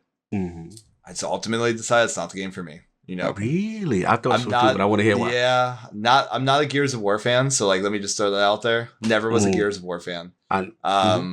It shares a similar art style with Gears of War. It's third person like Gears of War. The whole cover system. I mean, I never played Division that much either, just because like I just don't like third person games. Okay, got it. So that was like a big turn off for me to begin with. But then I was like, but come on, like it's gonna have like like weapons and magic and like cool stuff like that. But again, the reason why I don't like World of Warcraft, like World of Warcraft has great lore, like amazing lore in World of Warcraft, but the art style, I can't get past. Can't get it. So is it the art style also here you can't get past, or is it more that it has cover? Yeah. It's the third person aspect. It's like the cover kind of like mentality kind of thing where it's like cover, like tilt to shoot and stuff like that. And then like it's also the art style as well. It's like I think the classes, I think like the skill lines and stuff like that, I think it looks solid. I think it looks like a great game for people that like that kind of stuff. But for me, it's not going to be one of those games that I pick up. I would say this because me and you, I literally was there. The first, like all the trailers coming in, I'm like, I don't think I'm into this. You know what I'm saying? Right. And I don't hate Gears, but coming from Destiny, cover makes you feel a little restricted, right? Right. So I will say this. What I will say, still advise you to at least try the demo for the simple fact that you really don't need cover in that game. Like the way that game plays, you can play run around hectic, and it's different in that respect. Right. The meat and potatoes of the actual gameplay loop is actually pretty fun. Okay. I'm with you on art style. I'm not necessarily sold there. I'm not. I think their faces look like PlayStation 3 game. There's certain aspects of the graphics and the lore I'm not going to get over. I'm with you there. Yeah. Right. But the fundamental core gameplay and loop mechanics and trees, the depth of the trees. Once I picked the character, I found the character I like, and it was what is it? Technomancer. Yep. Technomancer. Because I tried the pyro and I was like, oh, I don't like. I was really going to throw this game in the bush. I was like, oh, I'm done. I'm never. And someone begged me, just try another class. Right. And I'm like, all right. The game was uninstalled. I reinstalled it. I was like, all right, just for fairness, so no one can. Similar. Just so someone doesn't call me out. I'm like, oh, I looked at COG. You only played the pyro. You lied. All right, I will try it. Once I got, shout out to Doe. He said techno voice for like, salute. You know what I'm saying? So it's like, I tried it, and that was the connection for me. So I would say, try it with a friend. Try it. Just try the demo. Right. Yeah, I mean, it's free, right? It's free, and it's not going anywhere. Bruh. Right. Worst case, and if you end up liking it, it's still free again in Game Pass if you want to, rock out. You know what I'm saying? Yep. So that's all I was going to say. Give it one more shot, I would say, with a class, just to see. It still may not be for you. But until the second thing, I was like, I get it now. I get it now. Yeah. I mean, like I gave Warcraft, I mean, so many chances. I've played Warcraft so many times too. So I'm no stranger. I can give a game a chance. Yeah. I'm always I was like, full disclosure, ambassador. So it's like, my opinion might be a little biased. Put your corporate hat on. Put your corporate hat on. Let's go. Hold on. Yeah. Right. Here, let's see. Corporate E. Yeah, let's go. Woo, there we go. There it is. Let's talk about the greatness. Yeah, no, there's way too much strawberry lemonade I've had recently. It's a problem. No, but seriously, like for me, I've never played Gears up until 5. I tried 5 because it was on PC Game Pass. Right. Mm-hmm. And even for me, the story was told in a cool way, but I did not love like the gameplay, the cover, like being stuck. That didn't hit for me either. So I was like, Gears is one of those for me. Now, granted, I played the crap out of World, so you can take all of this with a giant grain of salt. So that's different. Sure. But I will definitely tell you, like, different people are gonna mold with different classes, and if you don't want to play cover, try Devastator or Trickster. Those are your two. I think literally Trickster for won't him. be behind cover, and Trickster for you if you like assassin, you like mobility, you like hunter, the rogue. bro. Trickster is you. I would probably say, like, if you get a chance, if you can find non-sherping stream time, take like a couple hours, try the Trickster, get a couple. And the problem, like, I will tell a lot of people, and I've tried to say this in the videos I've made about it, most people will not get a chance to play the demo enough and probably not like go through the farming loop a little bit to get where your abilities change. Because the big thing is there's 8 total abilities. You get like 4 in the demo, so you can mess around a little bit. But the big thing that changes it is armor. So each armor has like a mod, and if you get rare ones, you get 1 mod. In the full game, you'll have 2 mods, and then legendary gets crazy. But like if you take 5 pieces of armor, and I did this for my Devastator, and every one of the mods is for 1 ability, holy crap, it's not even the same. So like I can take like, so the Devastator is one called Reflect Bullets. Right. So you can normally like bullet up, you're like you're Neo, you're just walking around catching all the bullets, and at the end you throw them back. You're like, okay, fine. That's pretty cool. Yeah, it's like, that's actually kind of fun. You don't take any damage while you're doing it. And if you're in a group, guess what? You're the one up in front. You're like the, Titan shield walking around, and then you just throw all the bullets back at whoever's in front of you.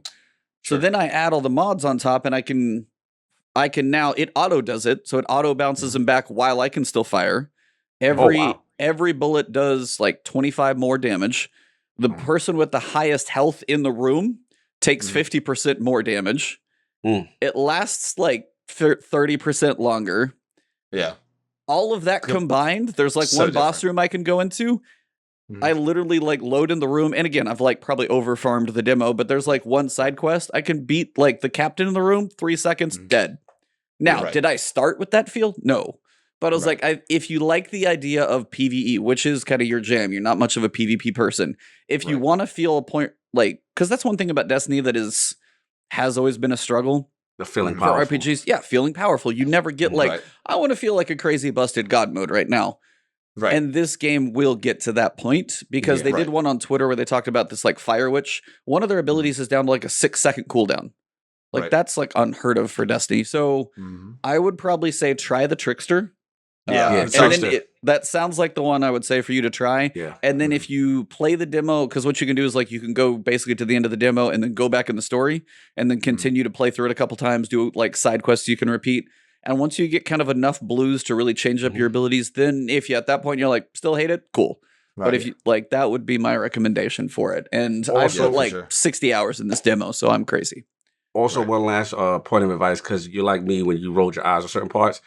Take Mylan games we had on. That's a good point. Don't take the story serious. That's what I learned to not roll my eyes, because there was some parts I was like, narratively, because for me, I always feel I need to connect. You know what I'm saying? Right. With the characters or whatever. And once I start, like, just say, okay, they're not taking themselves seriously right now. Right. So I'm just going to be relaxed a little bit. And then it was able to get through a lot of it. But yeah, Trickster for you, I would say just give it one shot with that. And after that, if that's still like, hey, walk away, you did what you had to do.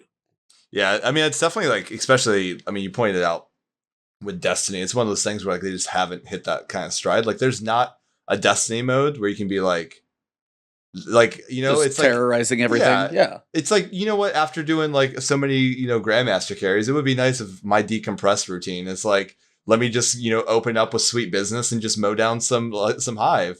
You just can't do it. Mm-hmm. You can't do it. It's still going to take you like 7 minutes to kill a thrall or something.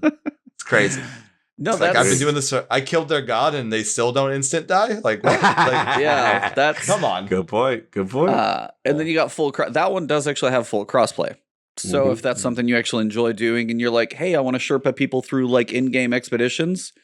If it actually hits for you, full crossplay is actually going to be there. So that one I'm very curious to test out, to be like, hey, anybody want to jump in? Here's code. First people in, come on. And that's like, that's kind of a cool thing. That's seeing like the idea of that crossplay has me hyped for what crossplay is going to be in Destiny for that exact same reason, to just say, open the gates and everybody gets to come in. Yeah, bro, we got it. Me and E, we got to test that, bro. We got to test that. Yeah, no, absolutely. For sure. I really want to do that with you. We got to, I know our schedule's been crazy, but we got to lock that down.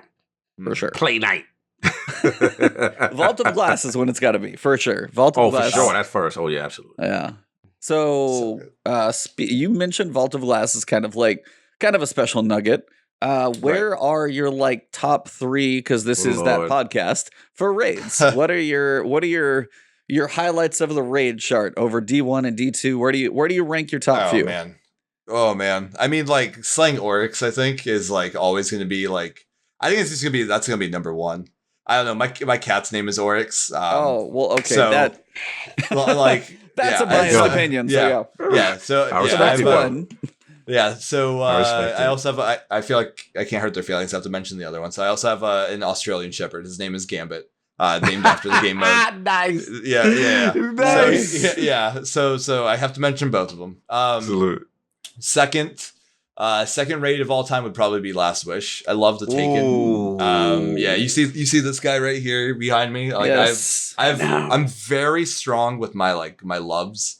And so like my channel whole theme is like purple because of Void and like the tendon kind of like gooiness of like Venom. So it's like those two mixed together. Like that's like my whole thing. Okay, I see that. So that's Last Wish. And then number 3 is actually Deepstone Crypt. And that's yeah. I get it. It's not hard raid. It's not. I mean, like it's for some people it might be hard, but like it's not like a super hard raid. You know, like it's not like a Last Wish. Yeah. Give me the moments. But it's so good with like that lore, like the lore. Like when you're driving in, on the Sparrows, you can see like the tower that all the Exos like have their nightmare about. And like you're learning all about Clovis, and it's like I wasn't really connected with like the whole Clovis and like the whole Bray family thing. But after that, I was like, that's a good one. Give me the moments though. What was the moments in Deepstone Crypt that you go, yo? Come on! You know what it was. I want you to say it. I want you to say it. You know what it was. Oh man, I'm gonna build it up. I remember like. My team, we were doing so well day 1. We were doing so well. I'm gonna hype them up. They were doing an amazing job on day 1. We were killing it. We were contending until we hit the Atrax encounter. Same thing. I was there for like 12 hours. And then now everyone's like, well, everyone was contending until Atrax. It's like, well, yeah, but like we were ahead of like a lot of like the top people through security. Like we got security down like that. Nice. But when we hit Atrax, it was the struggle bus. And when you get done when we finally got done with Atrax, and then you just hear the one piano key. It's like it's like the starting for the Black Parade from My Chemical Romance. It's like that piano key, and it's like and it's like exactly. Yeah. It's like that moment was like I'm gonna cry. I'm gonna cry. I don't know if it's because I'm tired or if it's because like both. At that point, probably it was both. But that moment was just beautiful. But yeah, I think Oryx, just because of like everything that came with it. I mean, it was Oryx, like everything that came with them.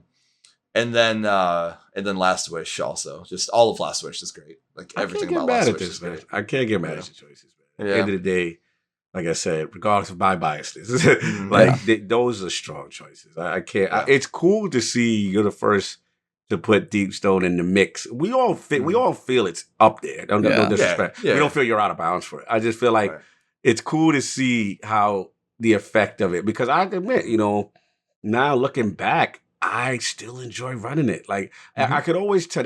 It was one of those things. It reminds me. It almost reminds me of Wrath of the Machine from D1 in a way, where it was a raid that may have not. Well, Deepstone got a lot of epic fare to it, but It's one of those. I can always judge the raid while how many times I continue to still do it afterwards, and I still enjoy it. Yeah. It's one of those things. So it's like, well, think about how many times you ran Leviathan, though. You know, True, it's like that was the only one where there. I rank Leviathan. I would dread Leviathan. I would dread dogs. I would dread Gauntlet, and I'm just like, the only ones I didn't dread were, bats and the fight, the actual fight itself. I like when somebody, I got a checkpoint. All right, cool, I'm in. But when it's like, we got to sneak around, then we got to do American Ninja Warrior for this dude, and then we got like, come on, bro, like I got to do it. I think my only issue with it was just that. What is it? Calisthenium? I can't pronounce it. No, what's the joint before the chalice? No. Before you actually go to each encounter, the correct way to do it, the Leviathan, the Castellum. Right. Yeah, that's Castellum. It was just, okay, you're doing that. And so when they found out how to do the underbelly and then just get to encounter, I was like, okay, cool. Right. But I just wish it needed more, another boss encounter instead of shooting chandeliers, running from dogs and that kind of stuff. That's it. Right. But with Deep Stone, like you said, only nitpick, I felt like I love the idea of the Sparrow going in. You know what I'm saying? I felt that mechanic was a little rough. I was like, damn, we got to freeze to death. Okay, cool. But once we got in, like you said, security, nice, good in first encounter. Okay, cool. Atrax broke us all, but once we learned it, eventually I was like, okay, cool. And then obviously the moment. Right? Yeah. And what I don't think gets enough credit is actually the first Taniks encounter with the hecticness.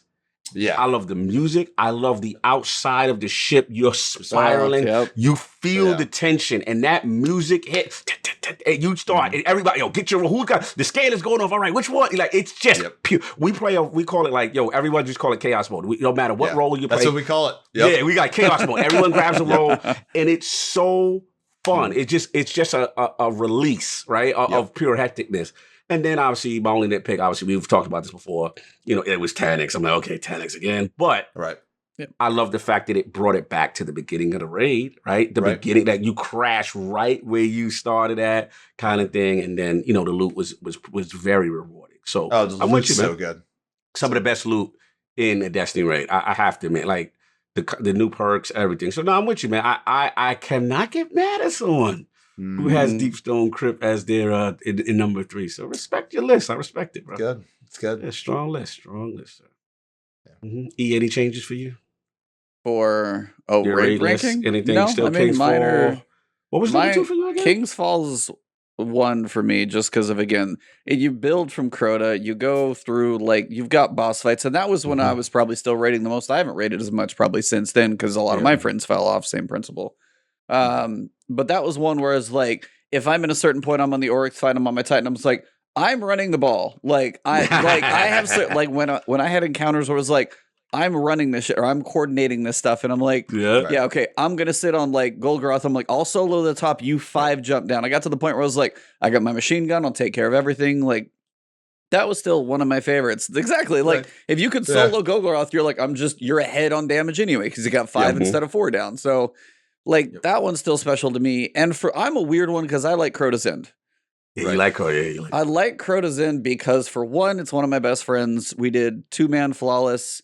And 2, I always thought thematically they could not have nailed, after Vault of Glass to go Hive raid, and it felt right thematically to nail the frantic nature in the beginning. You got the sword moments with the slams, and then the big giant eye in the background. It just had some cool and everybody calls it a strike, and I'm like, I enjoyed that one. I was like, everybody does. A lot of people would be like, hey, that thing's like a strike. I'm like, it's a bit more than a strike. Yeah, I was like, so I'm being nice today. I'm gonna let you have your moment. Yeah. So I was like, that one bring me fun. Bring me in. We did it today on stream, actually. I get a day off. I got antagonizing this man. But it was his favorite thing. Yeah, I was like, it just felt thematically, but it was just also one of those that's where I got my flawless raid for my platinum on PlayStation. Salute. Mm-hmm. So Crota was the one for me. Yeah, that's where that got me that achievement for me. I was like, and then probably 3 for me is I don't know. There is something about that Deep Stone Crypt walk lately.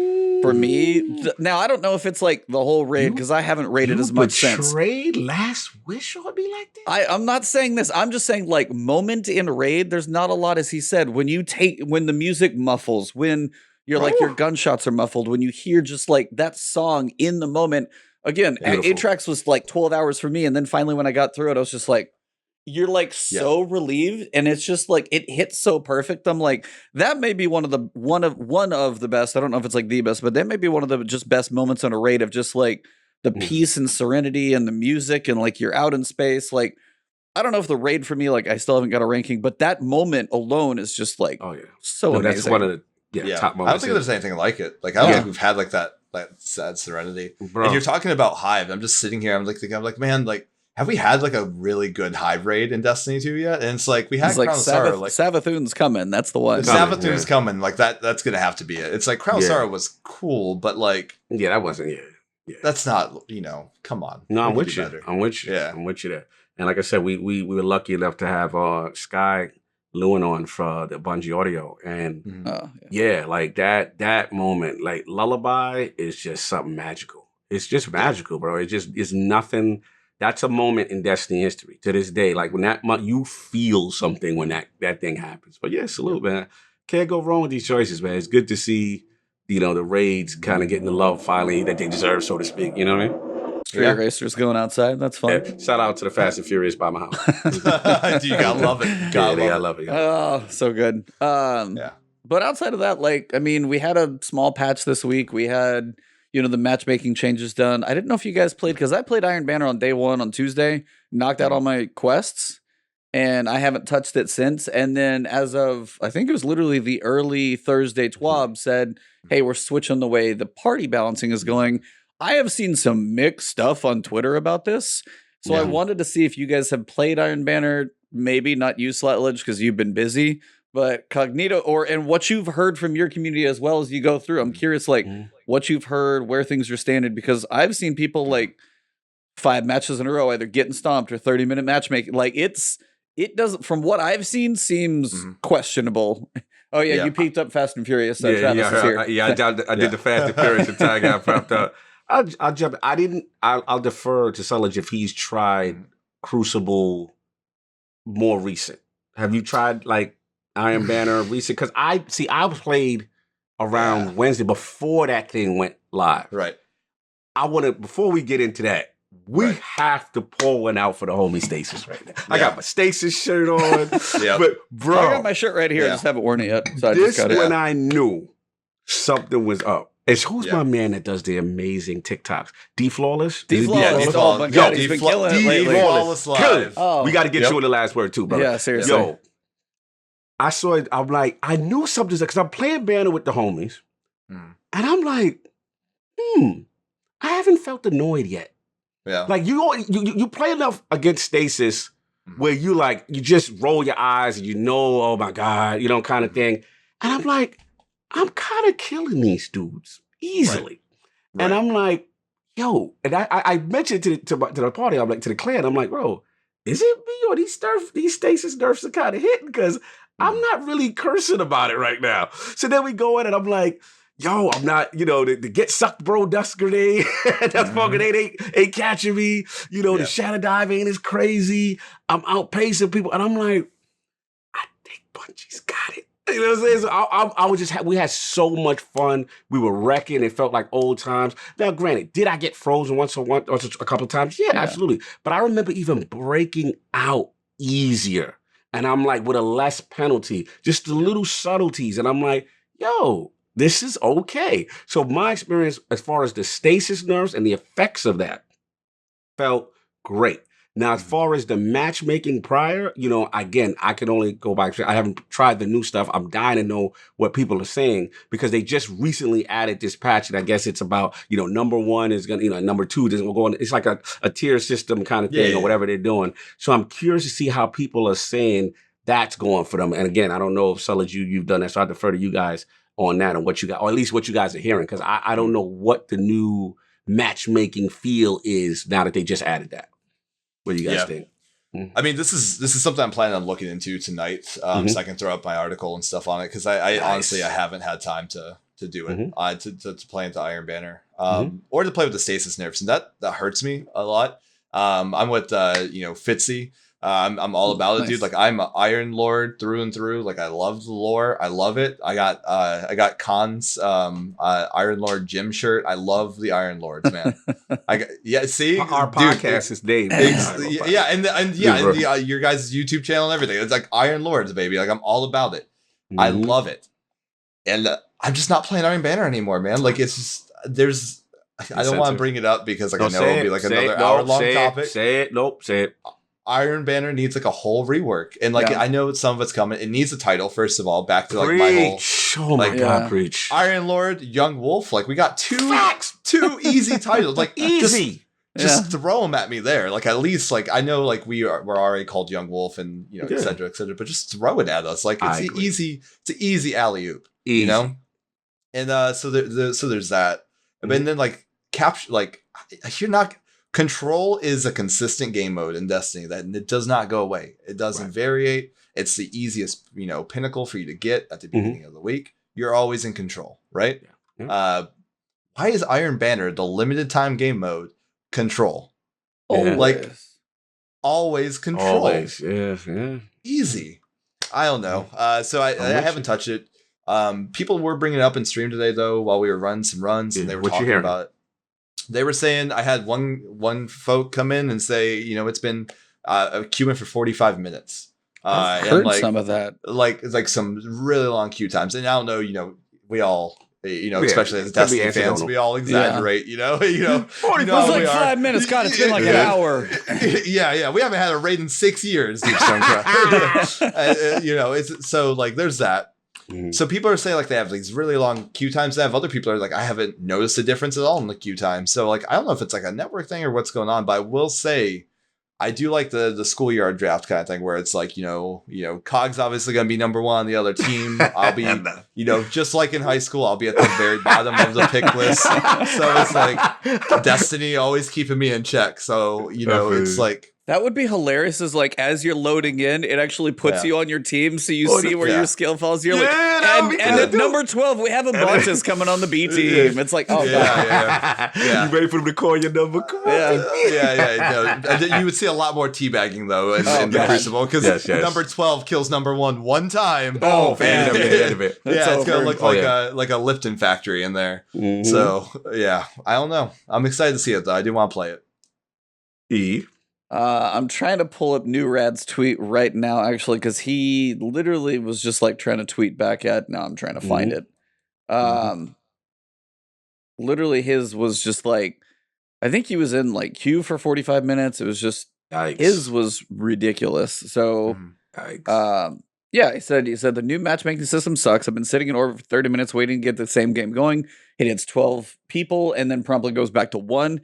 And if it does work, more often than not, puts me on the ass end of a effing 4v6 with no joins the entire damn time. Like, oh no, that's pretty awful. So I didn't think about that. That was like sample size of 1, obviously. So it's like it is hit or miss. But that's not great. I was like, when I played on Tuesday, I had some mercies and I had some sweaty games, but at least like the matchmaking didn't feel. I didn't have anything like 30-minute matchmaking or anything along those lines. It is weird, like the freelance playlist, and I think this is another reason I can't wait for crossplay. Like freelance Gambit, somebody's like, "Oh, you're just gonna like set, cut the matchmaking down even farther." I'm like, crossplay is gonna fix that. Like when crossplay comes, freelance just help throw it everywhere. Especially like Gambit for one needs a refresh. Iron Banner 100%. Iron Banner at least has freelance. Sometimes though, man, I do need to go back and try it though, because as you said, the schoolyard system, there are times you'll go in and it's something about Iron Banner when you lock them, it snowballs really fast if one team gets ahead early. I had one, it was like, 77-11, and I'm just like, good God. And I was like, but on the other side, it was also like 20-90, and it's like, okay, so the swings are so big, but as you said, it's like, how many times are we going to play Control? And the only devil's advocate I'll say, when they tried to switch away from Control, whether it was D1 or whenever people lost their mind when they didn't play Control. I'm not doing it this week. Remember? Like, see you next week, banner, until you come back to control. And I'm like, you don't want to get it. Like, you have like every month or something of a season, like control. You're telling me one of those months can't be something else like that? Right. At least a little variety, even for Bungie to be like, hey, this is going to be the Clash one, just to get a feel, just something different. I didn't mind it. I didn't mind when Clash, especially Rift. You need a little variety. But the main thing, too, is just like, man, Iron Banner. That'd be crazy. You'd finish your bounties faster, for the love of God. Yeah, and they're still with the weapons, man. With with the recycled, weapons. I'm fine with the weapons, honestly. Okay, for the most part. I'm not fine with the weapons. It's like, I want more. Do you like the give and take perks though? Like, that's a weird thing for Iron Banner. It's such a weird thing. But what's up with the armor, man? Facts. Why? Yo, we ain't getting no new armor. I complain about this all the time. I have the picture somewhere on my desktop. I complain about this all the time. It's like, Bungie's okay with like bringing back old armor sets and stuff like that, like the Trials of Osiris. The one, why has the Hunter Wolf Pelt not come back? Yeah. Like, why can't I wear the Wolf Pelt again? Like, where's my furnace chest stuff? Yeah, where's all of this great armor? I want my fur coat with the fur. Oh yeah, it's like you can bring back all of these, like the Iron Will set like 7 times, but you can't bring back you can't bring back a D1 armor set once. Just at least give me that. Like, I would be fine with the weapons and stuff. Like, I will say the weapons have been weird, where it's like, Camille's dagger is this 120, and then we have what's the other one? Steady hand. Steady hand's the other 120, but it's Camille's dagger, but it's not Camille's dagger. It's like, I don't know, man. It's they gotta figure something out with the weapons, but they definitely need to take a look at the armor in the game mode too. It's like, it still needs a complete rework. I'm with you. Let's double down, Suttledge. Let's just go let's do like an Iron Banner themed season or Iron Lord season.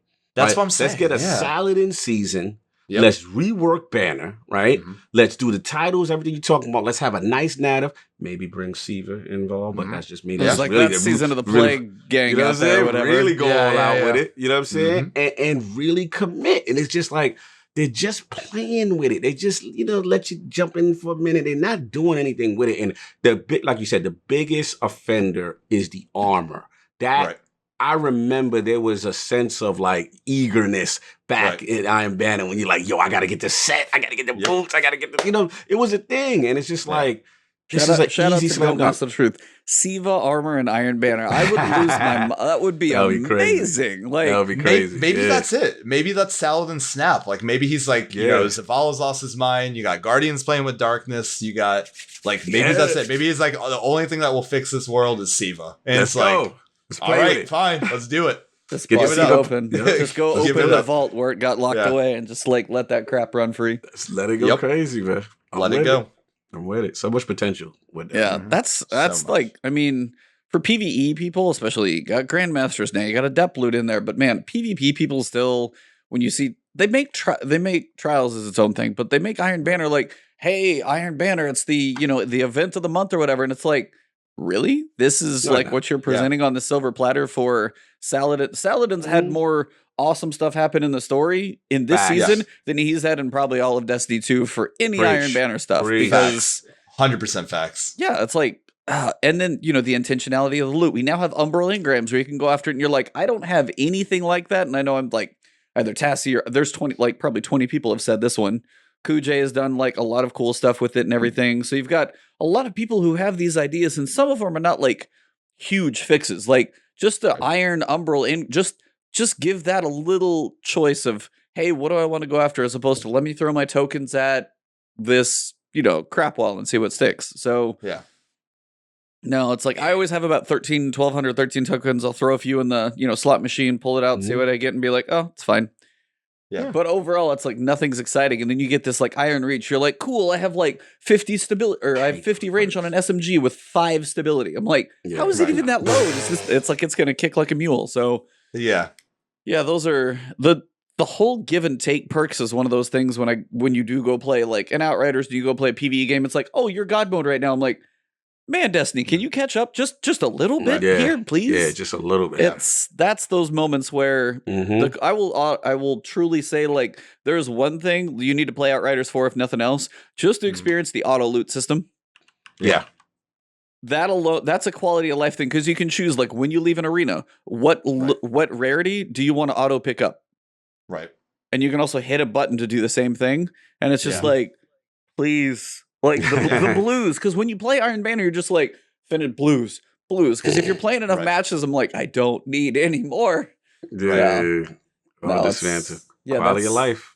Yeah, the little quality of life stuff that, again, that's why my eyes keep looking out to Witch Queen, because I know seasons can only do so much. It's like the big system changes to hope for. So as we kind of wrapped up this episode, that's kind of what I wanted to ask you guys. What are a couple things that you guys are, whether it be systems or anything, you know, we kind of tapped on Iron Banner, but what are like 2 things, and we'll kind of go round robin, that you would like to see come Witch Queen that far out? Because seasons a little smaller, but what are some big stuff that you'd like to see, you know, come February 2022 or whenever the hell it's going to drop?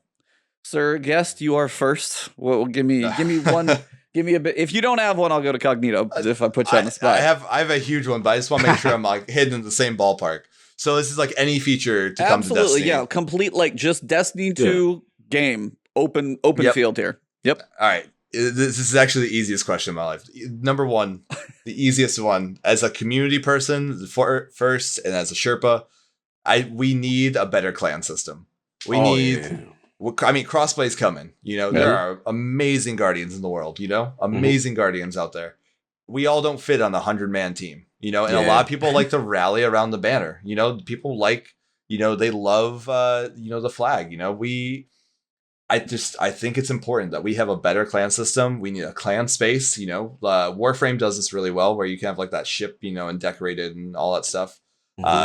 A lot of MMOs have like clan houses and stuff like that. It's like, we should have that. You know, if I have a team from my clan that participates in day 1, like, there should be a banner hanging up in the hall of that. You know, there should be boss trophies. I should be able to mount Oryx's head onto a wall. You know, nice. I should have Tannix's like, if I can't wear Tannix's cloak, I should very surely have it hanging, you know, from the ceiling or something like that. It's like, we just need like this better sense of community in the game, to where we can all rally together, hang out, and we don't have to be doing activities. I think 12-mans really showed us that. Those were so fun. Right. Like, we love just being together as a community. Yes. And there's not really anything that you can do that on if you don't want to run a raid, you know? Yeah. Good point. So that's where I'm at. That's my number 1 there. That's an easy answer for you. Cog, what about you? Yeah. That's a big, that's a sigh and a half right there. Yeah. The true commitment to PvP. The true show the actions, not the words. Again, I don't want to hear about, you know, we're listening. I'm tired of listening to PvP. You know, granted, you know, Trials weapons have been a little nicer. We know how I feel about Adept, but, you know, PvP as a whole is just, I mean, we haven't gotten a map in like whenever. You know, it's just, I love the mode. And it sucks that I can't live in the mode the way I would live in PvE. And they still have a long ways to go, you know. And, you know, we know crossplay is going to help somewhat, but we got to be careful, obviously, with PC guys coming in there wrecking, the console guys. So there has to be an optional thing, which I think they kind of alluded to. But the disparity is too much. You know, it's too much. And we get it. It's Destiny. A lot of it is going to always lean PvE. But there's times when I do my pinnacles, I want to live in that mode, and I feel it's just it's not rewarding enough. There's not enough commitment. We already talked about armor. We already talked about different titles, like, you know, outside of the flawless, and you know, it's really two versus a zillion title or PvE titles, right? Right. So yeah, it's just, man, they really got to do a better job. And again, I'm gonna be realistic with a season. I don't know, but it's got to happen at some point, you know, because you're just ostracizing a huge part of the community that really loves that game mode, and we just need it, man. So, yeah. No, I feel that. It's like, I mean, Bungie made Halo. We can't forget about that. I promise you, if you've played Halo, you can close your eyes and you can see at least seven Halo maps in your head. Through and through. You could guide me through them with a blindfold on, and I would be able to walk the halls, you know, of a Halo map. Yeah. It's like, where are the maps, man? You know? Bro, where are the maps? It's a travesty. We have no Beyond Light Crucible map. Nothing. And then how many did we thematically. get with Shadowkeep? Like, how many maps came with Shadowkeep? How many original maps came with Shadow? Original map. I was right, like, did that's a good any? point. Because we got Yeah. like the None new. moon, the old moon map from D1 for Right. what I forget what it's even called. Cauldron. Mhm. No other maps though. No No other other maps. moon maps, and we have no Europa maps. No Europa Right. maps. That's like, We still got trials is still taking place on Mercury Yeah. maps this weekend. yeah. Trials you know, exist. Mercury's not even there. Mercury's not even there. Yeah, It's that's just so. That's Yeah. no, that's kind of one of those things. It's like, what do people do on the weekends if they want to push PvP so much? And trials is like their big weekend activity, whether it's broken or not. When the loot is there, those numbers tend to go up. But in the middle of the week, when trials isn't there, man, what is there to do? It's like, so no, Yeah, believe me, yeah. I 100% agree. It's like yeah. no new maps, not a whole lot of stuff going on. The loot, I mean, whether it was Ascendant Nomad doing his thing, so many people have said like just the just everything from it, whether it be the loot of what you get, like the exclusives you go for, the just the modes. We haven't had, and then you have like Showdown comes up, and I was watching somebody and I was like, well, I don't even remember what Showdown because nobody cares. Yeah, I don't like, remember what it is. yeah, it's like, what are these weird crappy modes that manage to stay around, but we can't get a new one? Like this is weird. Yeah. So no, What about mine you? would be my first one's going to be for the new lights. Oh, Keep that experience, like that still needs to work, because if we got another 3 years and you continue to want to bring new people into this to experience the story, we need to find some way to have this stuff happen. If Keitel remains an ally and we go into Witch Queen and they can't see a cinematic that happens, the story beats that went on, and get a little bit of a preview of like what happened there, like the storyboard cinematic, what's going on with Crow, if the helm leaves or moves, what all of that stuff.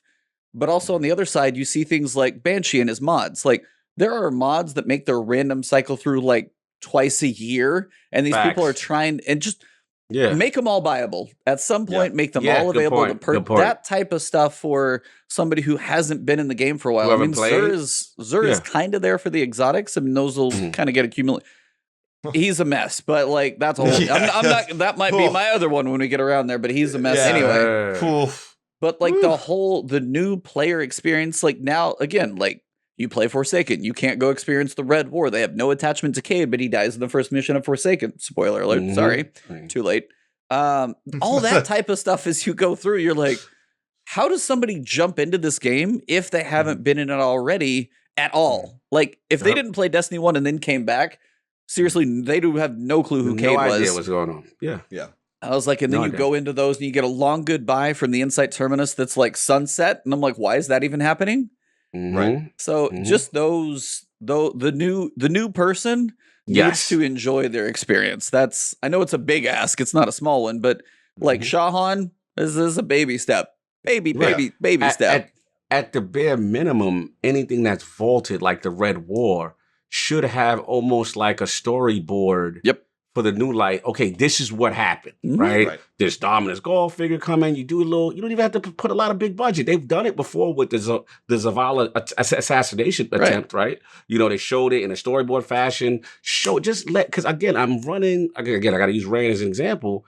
Yes, I'm literally doing story time with Rand. All right, Rand, so this is why this guy's here, and this is what happened here. Why? Because he will have no context to what's going on and to why. So, yeah, absolutely. That has to new light and chronological order. Give people the steps on which to attempt the content. He's like, yo, should I be doing Shadowkeep now? Should I be doing this now? They're just vomiting quest icons on the map and stuff, and no one has no context. You can't assume the player base is all hardcore. Yeah, no, I mean that's so great. I mean, I as a Sherpa, I mean, like I'm Sherpa through and through. That's like pretty much all I do. It's like that. That's if there's anything I'm ever known for, it will be that. And I still like whenever I have like friends that reach out to me from outside of the Destiny universe, the very few that exist, and they're like, how do I get into Destiny? I can't tell them. And all I do is teach people how to play this game. And that's, I can't even explain like how to get into it properly. Yeah. It's impossible. Like it's so not, much. It's not impossible. Like I could be like, oh, it's a great game, but it's like, how much can you hype up a game in the characters and the story and the lore of something that just doesn't have value to people from the outside that haven't been playing since D1. You know? Good point. Yep. Good point. That's like, it's just, that's the thing, man. Like I just can't jump in behind it. It's valid point, brother. I don't get valid point. Good with you. Yeah. All right. So second one for you, and then we'll wrap this thing up. Second one is easily like rework the class system. You know, even from not playing Outriders and seeing the stuff with Outriders, and from the other MMOs like I've played over the years, like class system's huge. Stasis, the way that Stasis is done, love it or hate it, is flawless. It is amazing. I don't really like how to unlock stuff. I'm not a big fan of that. That's a little wrong. I have not. Again, I play this game so much. I can't even tell you. I don't have the latest one. The one that's come with the season. I don't have like the latest thing. I don't either. I don't have it finished. I'm with you. I don't even know what the Hunter one does. I know like turret is lit. Yeah, the Warlock grenade turret, like the boom boom boom, like that's they fixed it now. Yeah, so cool. I love it. And then the Titan one like throws up the ice wall. That's cool. I don't know what the Hunter one does.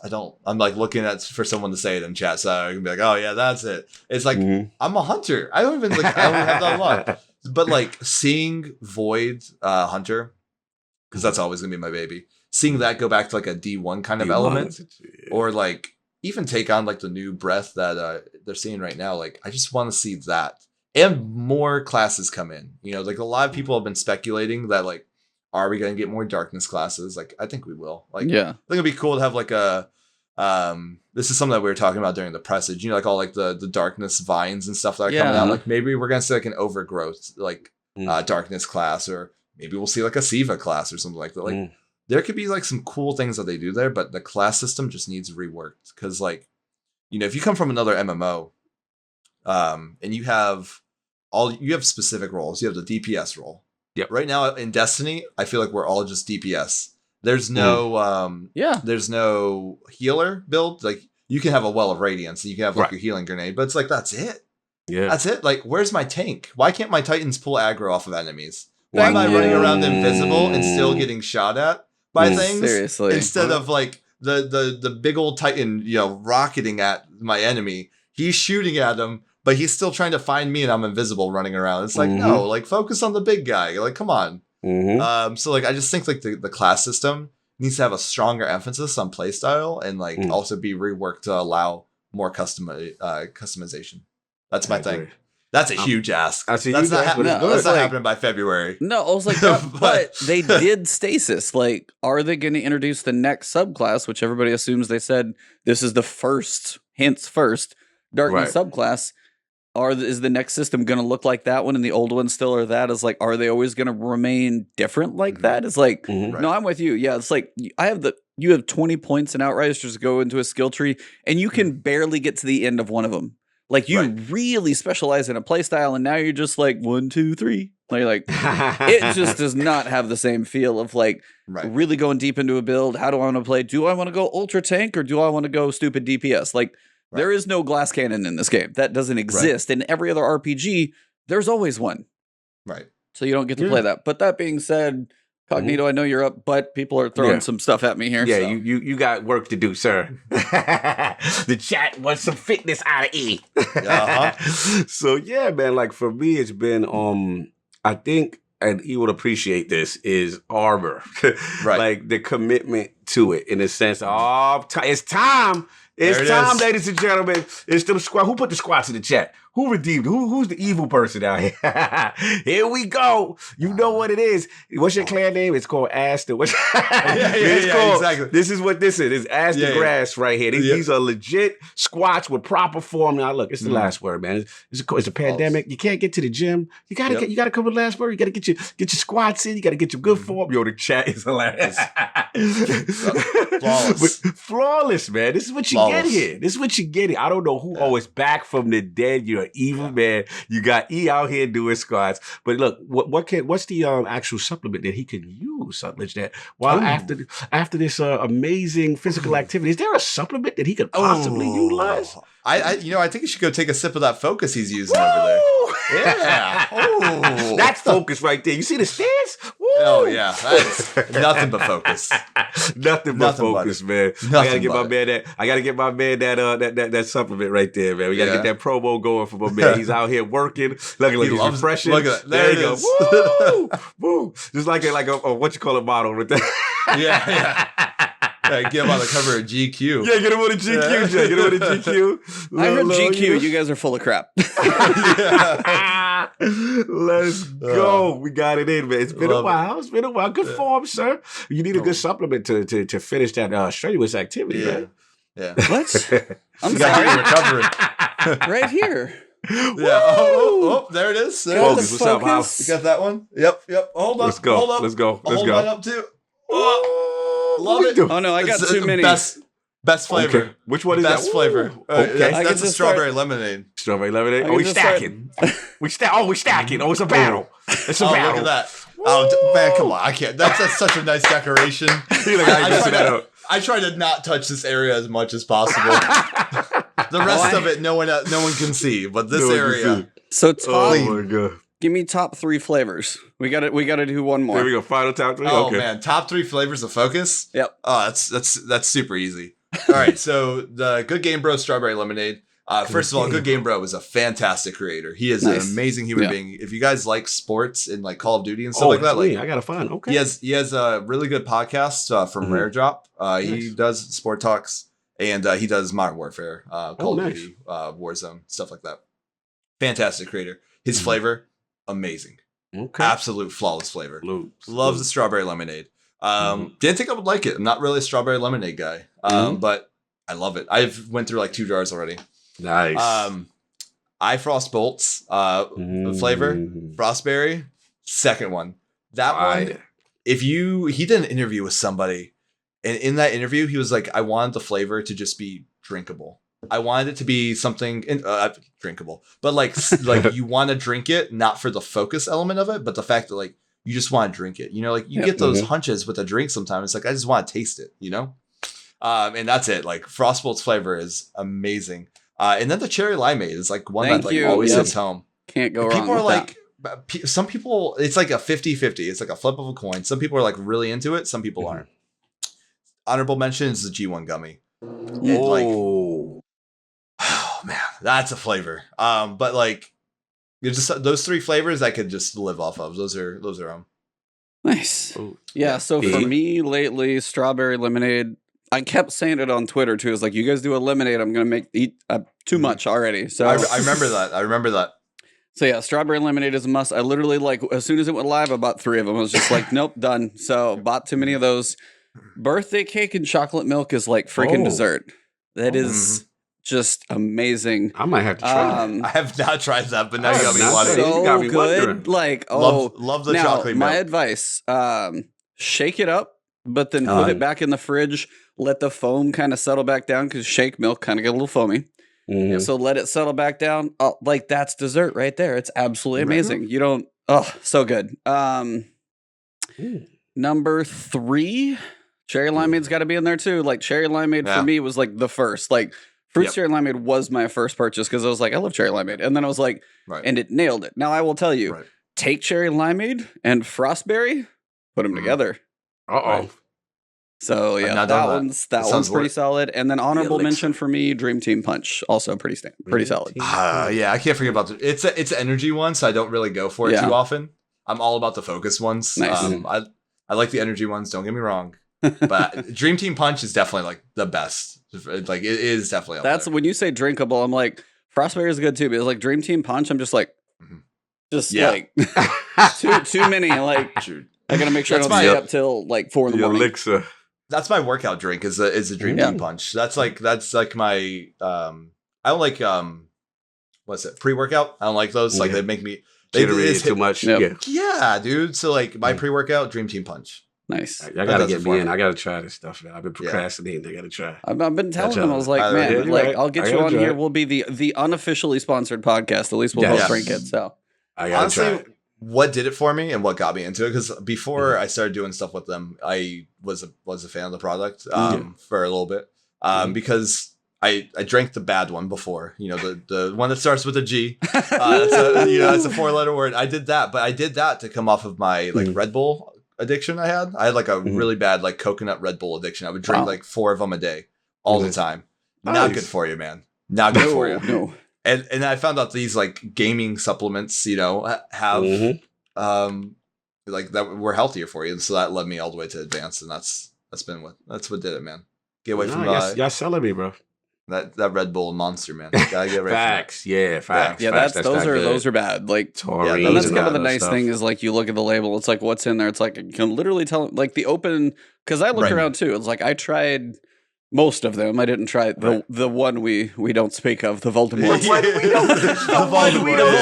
We don't speak of the Voldemort one, but I was like I tried all the others but I was like something about the tastes, like they're all just if you have an idea like how it might taste in your head.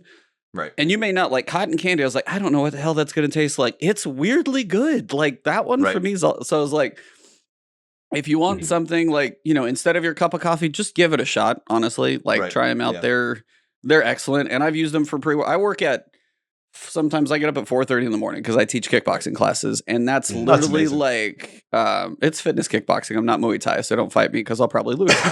Did you know I did Muay Thai? Muay Thai, is that why you brought that up? No, seriously, you did? I didn't know that. You'd kick my ass in a fight. That's fine. I honestly, where I'm at in life now, I'd much prefer fitness to kickboxing. I'm trying to like get way back into shape. See, exactly. I much prefer that. Yeah, so it's like it's that, but I was like, if you got a 5:30 class, I'm like literally what I do because it's usually 2 classes in the morning. Yeah. That's my morning, not pre-workout, not anything else. I will tell you, I start my day like every workday with that. That's literally what I do because it's the right balance for teaching. It doesn't have to be like pre-workout crazy tingles or anything like that. I'm like, I just need to like, I want to be up and awake and kick butt in my classes. And it's like, and it's the right level for me, but I've also like gone to take class and same thing. So I was like, I've done the same thing and it's been, there's always a couple flavors. I would love to pick the brain of like logistics and then like, you know, Peter and then like Farcog and a couple of those guys to understand like the flavor testing and stuff. Cause it's like, because it was the strawberry lemonade and for me, and I was like, I tasted it. I was like, I want a little bit more lemon. And I sent a message to him and he's like, some people love the flavor. And I was like, and some people absolutely did. My wife actually liked it. And she doesn't like most of the flavors. She actually likes strawberry lemonade. So what's the one for me before the gym? So I don't know. What's the one I'm supposed to be taking before the gym? So if I try this stuff that y'all out here co-signing. I mean, you could probably do either, but the energy is just going to be your kind of more like normal pre-workout. The focus will be more the mental, cognitive as well. So like if you're like in a work day, like I got to knock this out. I got a lot of stuff to do, like work focus, like in front of it. That's your focus. But the energy, like Dream Team Punch, like you want that to go. That's probably your one to try for a pre-workout. Just like light boost. Always. That's what I tell people. Like energy is like the light boost. It's like, you know, it's meant to be sippable. You drink it. And then, like Abantis was saying, it's like the focus, like that's where it's at. Like that's where like the mental stuff kind of comes into play and like the stuff with your eyes and the science behind that. Like I'm just a cog in the wheel. Like there's all the studies on the website. We'll explain it farther. But Abantis, honestly, like my fiance, she's the same way. Like Miss Sut, like she loves strawberry lemonade, that G1 gummy, like those are her flavors. And I mean, she is like a real life superhero. Like she's a social worker. So like she has like that's the amazing job work. of jobs, you know? Dope. And so like I can't keep up with what she does. And like so if she's having like one of those days where it's like meetings back to back to back to back to back to back to back, like focus is what she's gonna grab that like strawberry lemonade. Like, you know, she's like, hey, you know, whenever you're making one, can you grab me one too? And I'm like, nice. Nice. So that's where it kind of comes into play. Absolutely. I gotta try it, man. Gotta try it. I don't know what I missed while I did my squats and we got on the advanced tangent, but that was fine. I just stole your point. I just said armor, true commitment, legendary stuff. Yeah, that kind of stuff too. I was like, that's probably my second one too, is Armor 3.0. It's been my biggest one. It will continue to be, is whatever Armor 3.0 is going to be is... It's Witch Queen, whatever they mentioned, like Joe Blackburn in his previous article before the big state of the game, he's like, we don't want Armor to be this like yearly stat rotation. I'm like, please tell me what that's going to be, because I've played too many other games where it matters, where stats matter, where like I can't run faster when I have mobility, still blows my mind. Like that type of thing is just kind of bonkers to me. So that's why I was like, Witch Queen for me is just, I'm hoping it blows me away. I know it's like a high bar to shoot for, but with the story right now with armor switches, those alone, if they can keep this going, that's why I'm like, you delay it as long as you want to deliver what you need to. That's my hope. Yeah, no, I'm all about that for sure. So that is about all we got. Chat, you guys have been amazing. Thank you guys very much tonight. It's been an awesome time. But sir, Suttledge, man, thank you very much for coming on. It has been an absolute blast getting to know you. Thank you very much. But at this point, kind of the floor is yours. I mean, we talked a little bit about it, your Sherpering, but where can they find you? What can they do? Like, what's the raffle system you got going? Like, explain your world, because the floor is yours right now for anybody listening. Yeah. So I'll grab the floor real fast. So yeah, Sherpa nonstop, Sherpa first. I try my first thing, I am a Destiny writer, so like I gotta deliver the news best I can. So where do you write, sir? Oh, I do write for Destiny Tracker. You guys can go to destinytracker.com. I mean, everyone goes to Destiny Tracker already. We're looking for Destiny writers if you're ever interested. But continue. Yeah. Yes, I want a website, LordsGaming.net. We love Destiny. But we need to talk later. I do a lot of the articles, all the guides and stuff like that. So always writing up there. And so like that's kind of like where the core of the content is, like doing that stuff. So that way we can make the stuff to teach and show other people. Nice. And then after that, we spend the rest of the time showing other people, and walking people through it as much as we can to get people through there. What else do we do, chat? A lot of people are there right now. They're all just like, we do Pokemon, of course. That's a new thing that we've been doing. So Pokemon, we do it Saturday mornings now. It's like our modern take on Saturday morning cartoons, So I do Nuzlocke runs where chat gets to keep a Pokemon. Everyone in chat just gives out, I catch something. We do the Nuzlocke run where you can only catch one Pokemon in each area. Chat names it. And then whoever named it, whose ever name I pick, that's their Pokemon. And if it makes it all the way to the end and is in the final team, they get VIP or merch at the end of at the end of it. But other than that, yeah, just trying to make sure that we get as many people through those activities as possible in Destiny. I think that's it. I'm pretty sure that's all I do. Nah, brother. I play, I write, and I entertain. Check. Bro. All right. Yeah. Okay. Cool. Yeah. I think I did it right. Bro, I'm looking at this. This DestinyTracker.com article. Man, this is how to get the complete the Grandmaster Arms dealer. Okay, get the shot. Yeah. Very detailed. Oh, okay. It's not as detailed as I'd like it to be. As soon as I got done with it, I was like, man, there are some things that I missed in there. That I definitely need to add in there, but it's like, man. No, brother, it's really good. Coming from someone who's long-winded, I appreciate the detail. So yeah. Literally any video I do, I'm like, this probably should be half the length, but this is just my style. So and I like the. And I can't do videos. I'm so bad at editing videos. I like an article will take me like in a couple hours to write. Yeah. But if I try to make that article, that is like literally the script. If I try to make that into a video, it'll be done in 18 days probably. I can't do it. You're like, this was useful 3 weeks ago. Yeah, and that's my thing. I was like, well, there's no point in doing it now. So there goes all that file. All that it's stuff. really good, man. Gosh. And I love how you even have the weapon selections and stuff like that, and why. Good stuff, brother. Yeah, impressive. Doing it up. Yeah, I'm trying to. Yeah, but that is it. You can find me on Twitch, Suttledge, Twitter, Suttledge, Instagram, Suttledge. I'm super lucky with my name. That like I got everything. No underscores, nothing crazy. I was given my gamer tag name and I've just stuck with it. It's off of my last name, but yeah. Yeah, it's like I got the last name. So what's the ledge for? Because I know what the first part of the name's coming from. It's like your name, but what's the ledge? Right. Yeah. So I had I will Sherpa you. Don't jump off the ledge. Yeah, right. Exactly. Yeah. I'm constantly falling off of ledges. So I had a 10th grade English teacher. She was like my best friend, and like I love writing, like which is why I write now. And she always, whenever she would call on me, she would always call me Suttledge. So she'd be like, Suttledge, like, like I would raise my hand. I'd be like, yes, teacher, I'd like to answer this question. And she'll be like, Suttledge, what's up? And then and so like that was my Xbox name, and then it became my Twitch name after a while. So carried on through. Yeah, so mine's weird as well, but nice to have a unique name so you don't have to fight anybody for it. Be like, yep, that's just me everywhere. So that's the perk of it, right? It's unique and don't have to fight anyone. If I can't get Suttledge on a platform, it means that I already made an account and forgot the password. Like that's what's happening. Probably true. Yeah. Yeah, that's what's happening. Well, if anybody's listening from last week, it sounds like his teacher was giving him top stamps all the time. So. Oh yeah, top stamp. Yes. Top stamp. Salute. Cognito, what do you got coming up? I know you've had some awesome guests coming through ILP. So what's on the docket for you? Yeah, man. Fun week before I get into that. Yeah, again, salute Suttledge for pulling up, man. Great. Love hearing your story, the unique gaming, all that good stuff. The multi-faceted and talented Suttledge, I should say. Stand-up comedian, detective. You know, you have like all these different stars, man. Muay Thai, we figured out in the end. Muay Thai. Yo, his resume is ill. Like, I'm just looking at the bullet points in my mind.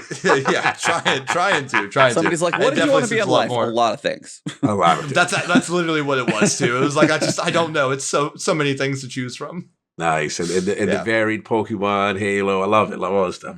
But yeah, man, you know, for me again, Lord Cognito on Twitter, all that good stuff. Yeah, shout out to E. Thanks. You know, ILP has definitely been getting some love lately, so appreciate the support. This week we will have MC Fixer. He will be from the UK, so going to talk to him. He's part of kind of funny communities as well as some probably like Microsoft as well, different things. So he runs a cool podcast. So we'll talk gaming Sunday, 1 p.m. Eastern on Iron Lord Podcast YouTube. And again, salute to LordsGaming.net, man. Really appreciate the support. We've got some cool articles out there. Check it out. We're looking for Destiny Riders. I'm sorry. But all jokes if you got your commitments. But all seriously, I really appreciate it. You know, when we had the Jason Ronald interview and stuff like that, we put that up on the as far as the Series X creator and stuff like that. It's been really cool to see. And of course, you know, we got that Last Word podcast on every Friday. You know, that underrated thing that most don't know about, but they have a lot of fun sometimes. Absolutely. Yeah. With the great co-host that the Squat Master himself. Today was squats. Other days it's something else. But you guys don't know it was actually leg day like 4 hours ago. So thank you for the squats. Appreciate that. We just got done doing weighted lunges and I did like 60 dumbbell deadlifts. We don't have a barbell at home, but it was home workout. But yeah, legs are hurting. So if I'm walking funny tomorrow, thank you guys for the bonus. I appreciate that. But again, to wrap up, Suttledge, thank you for coming in, man. It was a blast getting to know you, talking, and thank you for all that you do in the community for the Sherpas and just honestly trying to find positivity in the world of LFG and give people that hope of like, there are some good strangers out there in the Destiny community. And there's more than people think, but some bad experiences really turn people off. So I'm glad that you're one of the lights out there being like, hey, we're the lighthouse. Get over here. We'll get you through. So it may not get you to the lighthouse, but we're going to get you to the Grandmaster chest. How's that? The Grandmaster chest. Yeah, exactly. No doubt. Salute. No, thank you guys. Seriously, it's been an absolute pleasure being on and talking with you guys. Likewise. It was so much fun. So much Likewise. Well, thank you. We appreciate that. But for everybody in chat, you guys know where to find me. It's Ibontis Ever, and mine's always easy. Perk of, again, having a unique name. But for episode 142, the number keeps climbing. Thank you guys very much. March 26th, episode 142. Thank you guys very much. And for this episode, it has been the last word.